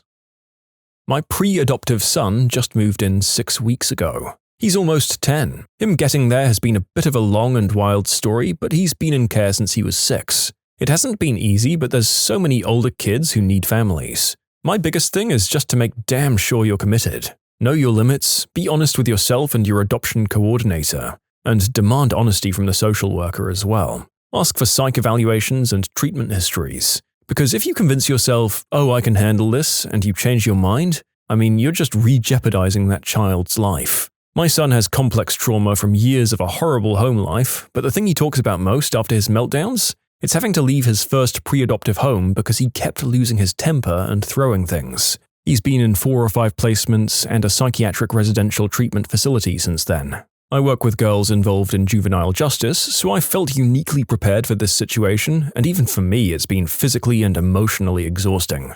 I'm a single parent, and we're in the middle of a global pandemic, so I'm sure that's a factor too. But if you choose to adopt, there shouldn't be any changing your mind or this just isn't working out. That kiddo is part of your family. My son and I have a little mantra, together forever, even when things get hard, even when things get sad. I took guardianship of my son's half-sister when she was 14. Their father, who is not and will never be a part of my son's life, was a monster. As a result, she had some pretty warped views and acted out. Her mother was a pushover who didn't know how to handle her, so she was put into the system. I knew she wasn't a bad kid, so I stepped in and said I'd take her. It was rough that first year. She tested the boundaries a lot until she realized that I wasn't going to give up on her. I think it also helped that her baby brother adored her and my parents welcomed her with open arms. We found her a good therapist that she clicked with, and that really helped her work through her issues. She finished school with good grades and met her boyfriend who is wonderful with her. She has kids of her own now and is a fantastic mother. Best decision I ever made was taking her in. It's often hard to understand for foster parents, but if they start acting out, it means they're feeling more and more at home. They need to know you'll hold on to them unconditionally, and when there's a breakthrough, it often goes a lot better. We adopted our eldest daughter at 10. We actually adopted her baby half-sister first. After the mum met us, since we were doing this via foster care, she asked if we'd adopt her other daughter too. She had been in and out of foster care most of her life, and her bio mum had selflessly made the decision to let her go for stability and safety. We definitely weren't planning to adopt an older child. We already had a 6-year-old biological kid, but after meeting the 10-year-old, we knew we'd want her to be a part of our family. It's been 16 years and it definitely hasn't always been easy, but we have no regrets. We love our daughter like our own. She was challenging to raise the first few years, definitely had some trust issues with us and some deep-seated abandonment issues. Family therapy helped. Every once in a while, like once every few years or so, these issues do resurface. She still struggles with depression and anxiety. I'd be lying if I said this didn't worry me, and it does, but she seems to have a handle on it. She's always been incredibly smart and talented. She's just finished her master's degree. She's had a successful career thus far, and she's engaged to a wonderful man. They were supposed to get married this summer, and now we aren't sure. Thanks, COVID. It's almost odd that she's really excelled in everything she's ever tried. She thinks it's mostly due to good luck. We call her, half-jokingly, our achiever. Some of her success was due to our parenting, I'm sure, but most of it's just her and how she's wired. I'm proud to be her mum. You can submit your own stories to be featured here on the channel. The story submission link is in the description below. Don't forget to subscribe to Am I the Genius? I adopted a 7-year-old from foster care in 2017. It was an absolute failure. My wife pushed me to choose this child even though I didn't feel the sparks that everyone talks about when meeting or hearing about their kids. He had a background of being a bully and not respecting other people's boundaries, and due to some stuff in my childhood, this was pretty triggering for me. I separated from my wife in 2018, and we shared custody for about a year. I asked her for a short break, and she took the child and just never returned. I can't say I'm unhappy about her choice. I didn't really fight for her to bring him back. I've seen him only a few times since then. I care for him as a human being, and of course I wish no harm to come upon him, but I'm not his parent. It's one of the most difficult things I've been through. Well, a lot of the other stories have stated the fact that you need to be sure when you commit to this course in life, and it seems like you weren't sure. And you definitely aren't blameless here. There was a time to put your foot down and say you weren't ready. But it does seem like you and your partner were dealing with other stuff outside of that, and I could see many people, including myself, becoming convinced that this was a way to try to save a relationship or something. And I really hope I can keep the advice of this thread in mind if adoption for some reason ends up being a potential thing in my life. All we'll say is that this situation sounds like it sucks for everyone. We adopted a 15-year-old girl after raising 3 bio kids to adulthood. It's been positive, but quite different from what we expected. 15-year-olds aren't fully formed, but they are almost there. She's a nice, smart kid, but also got pregnant and hid it for 4 months. Had a beautiful baby. We expected her to finish high school and hold down a part-time job, save some money, which she'd need to become independent after graduation, which was always her goal. She moved 1,000 miles away, took up with kind of a rough crowd, was immersed in a thiefy homeless group that made her fear that her son would end up removed and back in the foster care system. For now, the baby is with us. Almost 2 babies is a lot of work, but also a lot of joy and laughter. We're about 60. Occasionally I think, this is not what we signed up for. But in reality, it's exactly what we signed up for. Most folks, when they have a kid or multiple kids, have a bunch of expectations. Part of what makes it interesting is that the kids come with their own personalities, software, journeys, whatever you want to call it. It can make for a wild, interesting 20 years. The teen years were rough. It's hard to be a kid again after having to parent yourself and younger siblings. But now that she's an adult, things are better and calmer for all of us. I would 100% recommend it. Even with the struggle, my child is a huge blessing and I can't imagine life without her in it. She's one of the strongest people I know. My husband and I adopted my brother's 2 kids, at the time 2 and 6, as well as their sister from another father, 4. Our eldest was pretty violent, particularly towards me. She never acted out that way around my husband, which always made us feel as though I was doing something wrong. Maybe we weren't a good fit. Maybe I was too young. Maybe she was better off with her foster family. I'd spend every night in tears, fearful that we were doing more harm than good because she never acted out that way before adoption. She was reading by 3, eating up chapter books before we could introduce them properly. We thought she was memorizing street names, but nope. She was just reading them faster than we could most times. She was and still is a brilliant young lady that shocks people when she speaks. But those violent fits, it took our dog almost a year to really trust her. At one point she kicked me so hard in the mouth I thought I'd lost teeth. Therapy and counseling helped more than I can ever say for both of us. Her therapist reminded me that most of her mistreatment came from her mother, and never knew her father enough to not trust him. She was throwing knives, metaphorically of course, because she'd never really trusted women before. She was wary, and rightfully so based on her experiences. We've both worked so hard to develop a healthy relationship, and honestly we're still putting hours into it. She's almost 10, and honestly, just like me. It's odd. It's like we've always been a family, but it didn't always feel that way. Okay, long story inbound, I'm going to try and cut it down as much as I can.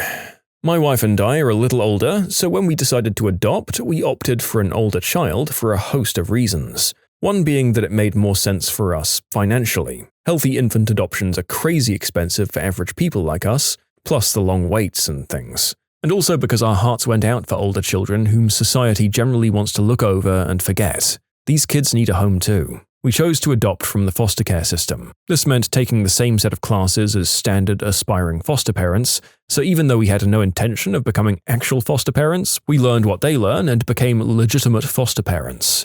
We took in a troubled 13-year-old girl. I won't tell her personal story of how she got into the system, except to say it was not as one might expect. We stuck through it with her. There were a lot of twists and turns in her story, and we found out the hard way that she was not in fact clear for adoption months into the process, so we became what we wanted to avoid: foster parents instead of adoptive parents. I'll never forget, during one of the regularly scheduled court appearances we were obligated to go to, of having the court workers review her story to the court, and later having random people sob in the back from listening to it and tell us, "We'll pray for you." This girl was angry at the world for her situation, angry at her bio mum for abandoning her, angry at the system for forgetting her for so many years, and she lashed out at us many times as well, thinking we'd just give up on her. I'll never forget her slamming the door to her room and screaming at my wife, "I hate you," over and over, and my wife barely holding it together and saying, "I love you anyway," each time. My wife and I had moments of despair.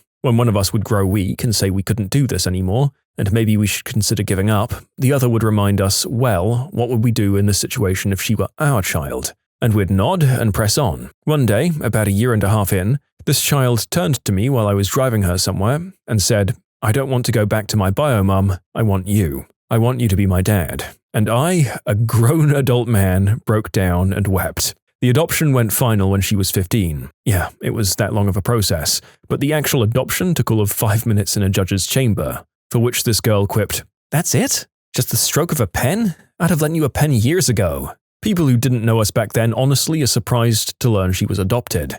She's an honor graduate from high school now and is planning to attend college in the fall for nursing. We couldn't be more proud of this child, our daughter. And I cried reading this one. Happiness tears at least, compared to some of the others. My God, why did I do this bloody topic? Well done on making it work and sticking to your unconditional support. I hope any of us reading could do this half as well. I adopted a 15-year-old. He was hell on wheels and made a lot of really poor choices. He's now 20, and I'm so proud of the man he became. It was a horrible time trying to get him to understand that the conditions he was raised in weren't love and that we wanted the best for him. But he's doing great now, and he's working really hard to create a loving family of his own. Do I suggest adopting older kids? Hell yes. The biggest reason is because I grew up in foster care. All I wanted was my own family. It's hard, it's taxing, and you have a lot of rewiring to treat their hurts and make them better so they know you're not going to do the same to them, but every minute is worth it. I've been a foster parent for 4 years. I've fostered newborns to 15, about 20 kids total. And I've worked as an advocate for foster and adoptive parents for 2. I adopted my son last year after he'd been with me for almost a year in foster care. He was 5, so still pretty young. He's on the spectrum and non-verbal. His mum has severe mental health issues, and he had been homeless his whole life before coming into care. He was wandering the streets in a diaper and nothing else in November when he was found by police. I've never regretted adopting him for a second. He's wonderful. He's ridiculously bright and funny and sweet. I love him more than I knew I could love anyone. We have many difficult days and weeks. I gave up a lot of things to be his dad, and I'm only 27. It's hard to find a sitter for him. His daycare keeps him in the baby room. He can't always go out to the store or anywhere loud or crowded, but I adjusted and I don't regret it. From my work side, I can say I've encountered many adoptive parents who regret adopting. Usually, these are folks who adopted little ones, like birth to 2 years old. And when those kids start exhibiting big behaviors, like having trouble in school, needing psych hospitalization, getting involved with juvenile justice, that's when they call me and ask how to give them back. Just so you know, there's no givebacks unless you're willing to accept criminal charges. That's not true for all places. Some places have civil charges and some have nothing. I often see people say they want to foster teens, which is amazing, and I'll never get in the way of that because it's so needed. I want those people to talk to people who foster teens before they do it, though. It's very hard.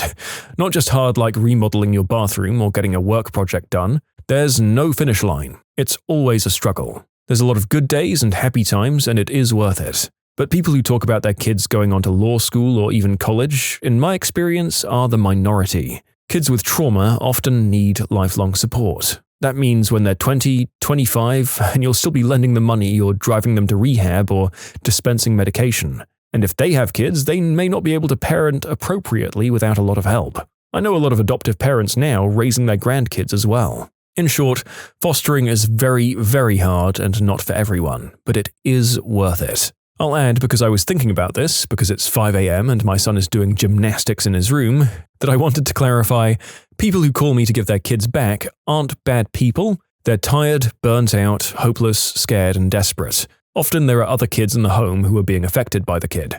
You really don't meet a lot of truly bad people who adopt from foster care. Stop paying for stuff! The best free online tools that nobody talks about. The Noba Project at nobaproject.com. It's a website that's compiled psychology topics into easy-to-read modules. They've been compiled by psychology university professors to help facilitate free education for students. You can even download the ones you're interested in as a PDF as many times as you want. All of this is free. TheNounProject.com has a wide selection of icons. I use them for presentations. OpenLearn from the UK's Open University. Free courses for all levels of study, samples of university materials, study skills, and tie-ins to BBC documentaries. Everything under Creative Commons license, so you can use it as you see fit. Flight Radar 24. It allows you to see plane traffic live. This site nearly single-handedly cured my fear of flying and now just keeps me entertained forever. 1AAuto.com. It's a car parts supplier, but their videos show exactly what tools you need, what parts you need, and how to do a repair yourself. It is a great money saver if you don't know much about mechanics. Somebody I knew was going to get screwed by their mechanic, $700 for a water pump replacement. I showed them that, and they did it themselves for $30. It makes it quicker too, knowing what tools you need ahead of time for your particular car. I'll agree that they're not the best for parts, this was just about their instructional videos. For those who aren't mechanically inclined and don't want to mess with it, just use repairpal.com. When you receive a quote, just make sure the price is reasonable on the site. The site will give you a pretty good general idea of what you should be paying in your area. It's not 100% accurate, but it will keep you from getting completely ripped off. Unfortunately, there are a lot of shops that will take advantage of people's situations. I'm not saying all, of course, but this way you'll know for sure. At WebEmployed, there are some free certifications and courses related to almost every field. USPS and UPS both will deliver free packaging boxes, envelopes, bubble wrap, and stuff to your house. Literally doesn't cost a thing, and you can get like 50 boxes at a time. Oh wow, the narrator just checked the site and it still seems that this is a service they offer. You don't always know with 3 or 4-year-old internet comments. Honestly, I'm surprised. I thought they'd have been gutted by some of the recent administration's moves. A good reminder that some of these services may have aged out of use since people wrote these answers though. Unsplash.com. Unsplash is where you can get free photos of just about anything provided by the photographers themselves to do with what you like. Sci-Hub, SCI as in science, endless free college books. Maybe not everyone, but for students, Zotero is a lifesaver. It will store your sources, import them to a bibliography in whatever citation style you need, and even create in-text citations in your paper. It saves hours of work. Zotero.org. Where was this when I was doing my research article? Most large universities have their courses online for free. For example, MIT OpenCourseWare. UC Berkeley used to have 20,000 videos of their courses available for free online, but 2 employees from another university removed them by suing under the Americans with Disabilities Act, complaining that they didn't have closed captioning and therefore discriminated against deaf people. All 20,000 videos were deleted. Thankfully, the videos were archived in several places and are still available online. The site called Terms of Service Didn't Read, a free site for people too lazy to read the entire Terms of Service that summarizes them nicely. Dolly Parton's Imagination Library, if you have a child younger than 5 anyway. They send an age-appropriate book once a month. It's amazing. I have so many books for my daughter since I signed up, and she loves getting them in the mail. Project Gutenberg, lots of free classic books, appropriately named after the inventor of the first movable-type printing press in Europe.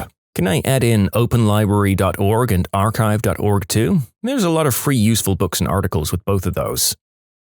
The Ankai flashcard app for laptops is really dope for committing things to long-term memory and is free.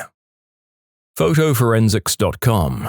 You want to know if that picture on the front page of Reddit is photoshopped? It takes some skill to learn how to use, but they have tutorials on the site.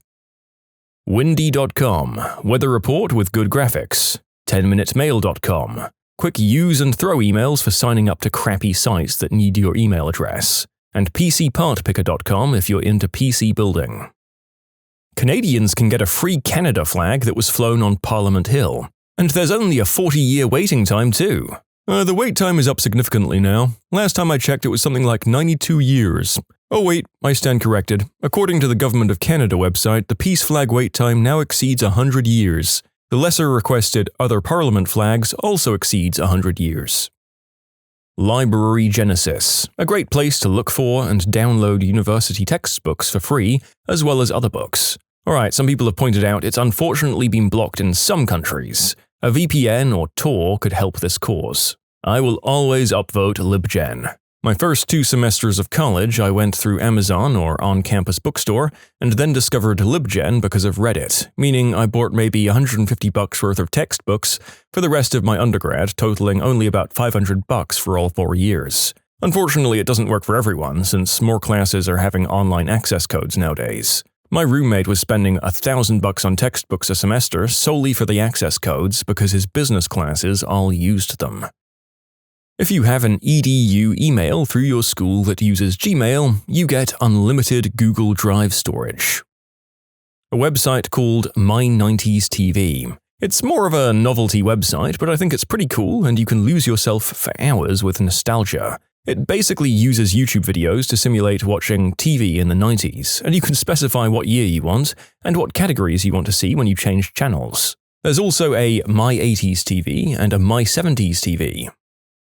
Wikipedia's reading lists. The article itself often holds a pretty good collection of relevant information, yet for in-depth research it can be hard to find proper literature. Wikipedia always quotes their sources, which often are the most relevant for a topic. Unless you're researching your PhD, you can save a lot of time in literature research. I don't understand the hate that teachers and professors have for Wikipedia. Like you said, I wouldn't want to use it as my doctoral thesis, but for most people it's fine as a starting point, or if you're not in school, it tells you about a topic that you only want a basic idea of. I assume most of the ire is because some dum-dums cite Wikipedia and not Wikipedia's citations. But also, Wiki made it easier and more convenient to find sources, so time spent researching a topic was cut down a lot. I feel like some of my teachers saw it as a slacker's approach to assignments, and were bitter that the students' lives were now much easier than theirs had been.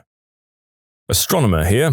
You can look up all of the satellites flying over your house tonight, including the ISS, Hubble Space Telescope, and those pesky Starlink satellites, and whatever else your heart desires, complete with star maps and precise timing. The website is called Heavens Above, and there's an Android app, but unfortunately nothing on iOS last I checked. For iOS, I use Sputnik, which is free and tells me when the ISS and Hubble pass overhead. It should be noted, by the way, that many, if not most of these objects are visible even in a city if on a good pass right above you. So go out and see some cool stuff.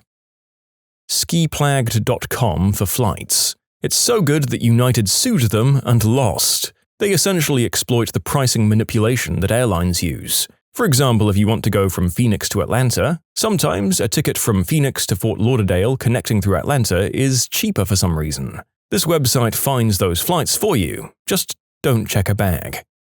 This script is already taking way too long because I'm actually going and checking all the sites that seem cool and useful, and this one literally has United sued us and we won just under the banner of their site, which I think is the level of petty triumph that I can only aspire to. Very well done, Skiplagged. Suck it, United. I recently found this from another subreddit, but melody.ml. Use it, I swear. You can isolate vocals, drum, and bass from an MP3 file.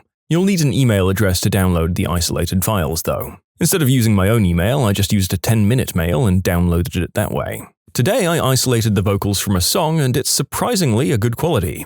But you can only use it from desktop, it's not meant for mobile use. I like it, but the files export in horrible quality. I was able to mess around with the splitter code in Google Collaboratory to get good quality exports. It took a while since I had no coding knowledge, but it was still great to have completely in a browser. Also, the website does work on mobile, at least when I tried it. Okay, update, they now make you pay for doing more than 2 songs. Is there any website that does it for free? I feel like all of the decent free stem separating sites eventually make you pay.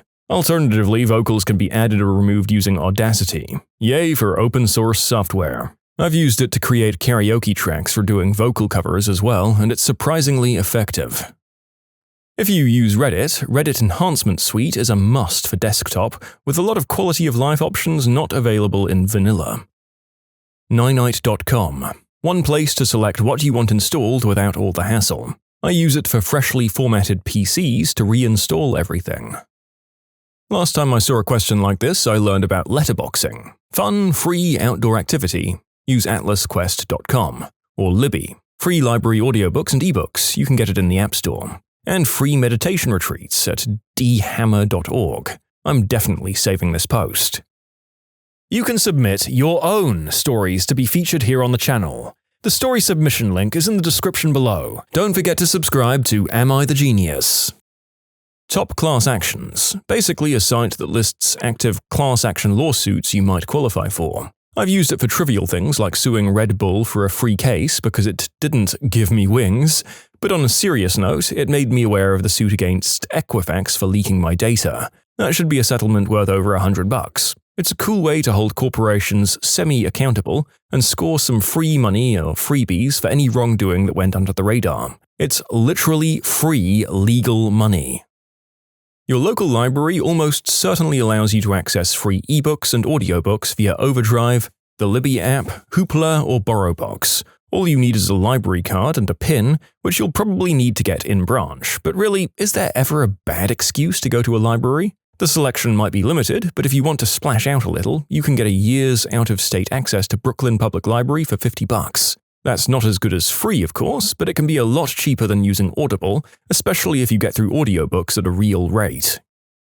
Well, how about YouTube lessons on how to do anything your heart desires? I picked up woodworking entirely from YouTube. Any cut, joint, tool, or anything else I want to use, I can easily find several techniques for doing it and what works best for my needs. It also makes me happy that all these older men predominantly have this new avenue to share their decades of knowledge of their craft with the world. I've learned some very basic car maintenance via YouTube that saved me hundreds of bucks over the years. I also use it to learn proper form on some workouts I do when I'm alone. It's great. YouTube is really, really great. I heard a story about a woman who learned everything she could about dentistry on YouTube, set up her own practice, and worked as a dentist for some time before it was discovered that she wasn't even a doctor. Me, I just learned how to crochet.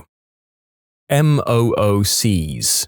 There are thousands upon thousands of college courses available for free. Some have a cost, but most of them have a free audit version where you can get all of the videos, lectures, and content, but no certificate. So if you don't care about the certificate, you don't have to pay anything.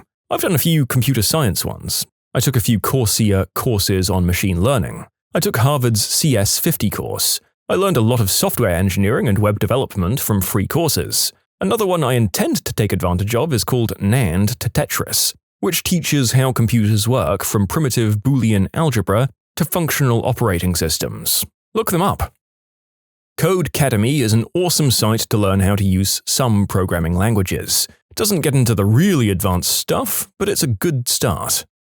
I imagine that would apply to a lot of these. They're all probably great to get you practicing some of the basic facets of a topic or hobby before you want to invest in more hands-on teaching or better tools that have quality of life features.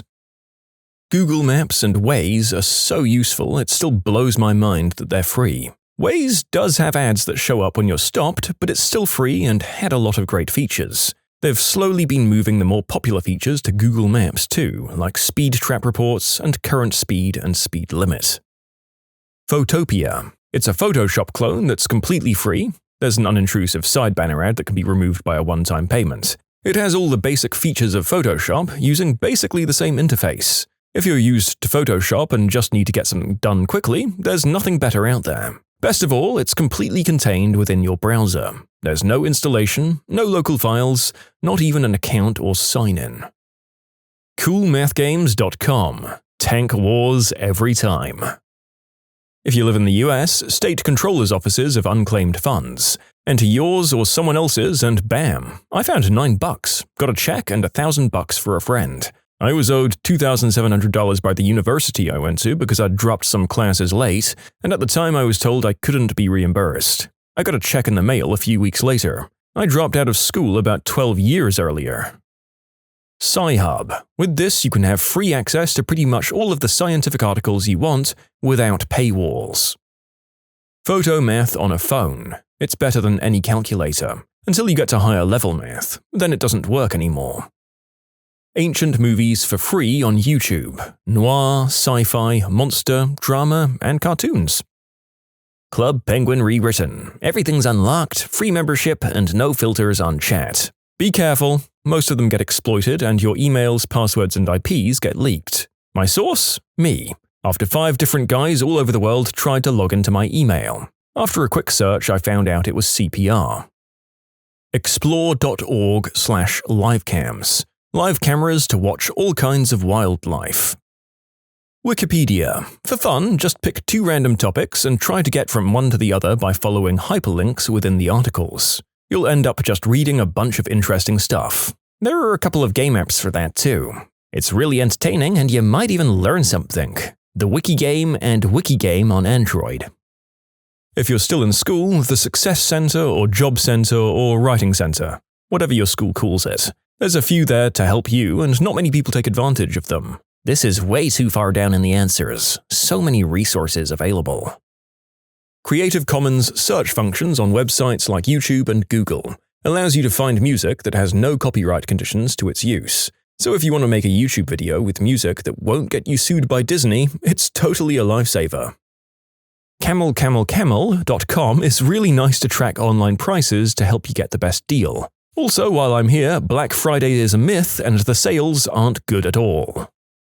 Music. We take it for granted in this YouTube era, but just a few decades ago, music wasn't accessible to people at all, and not even the rich had access to all types of it. Now this globalized era has given us countless options. I remember waiting to press record with a tape ready on the radio, and then that frickin' jerkwad radio dude started talking near the end of the song.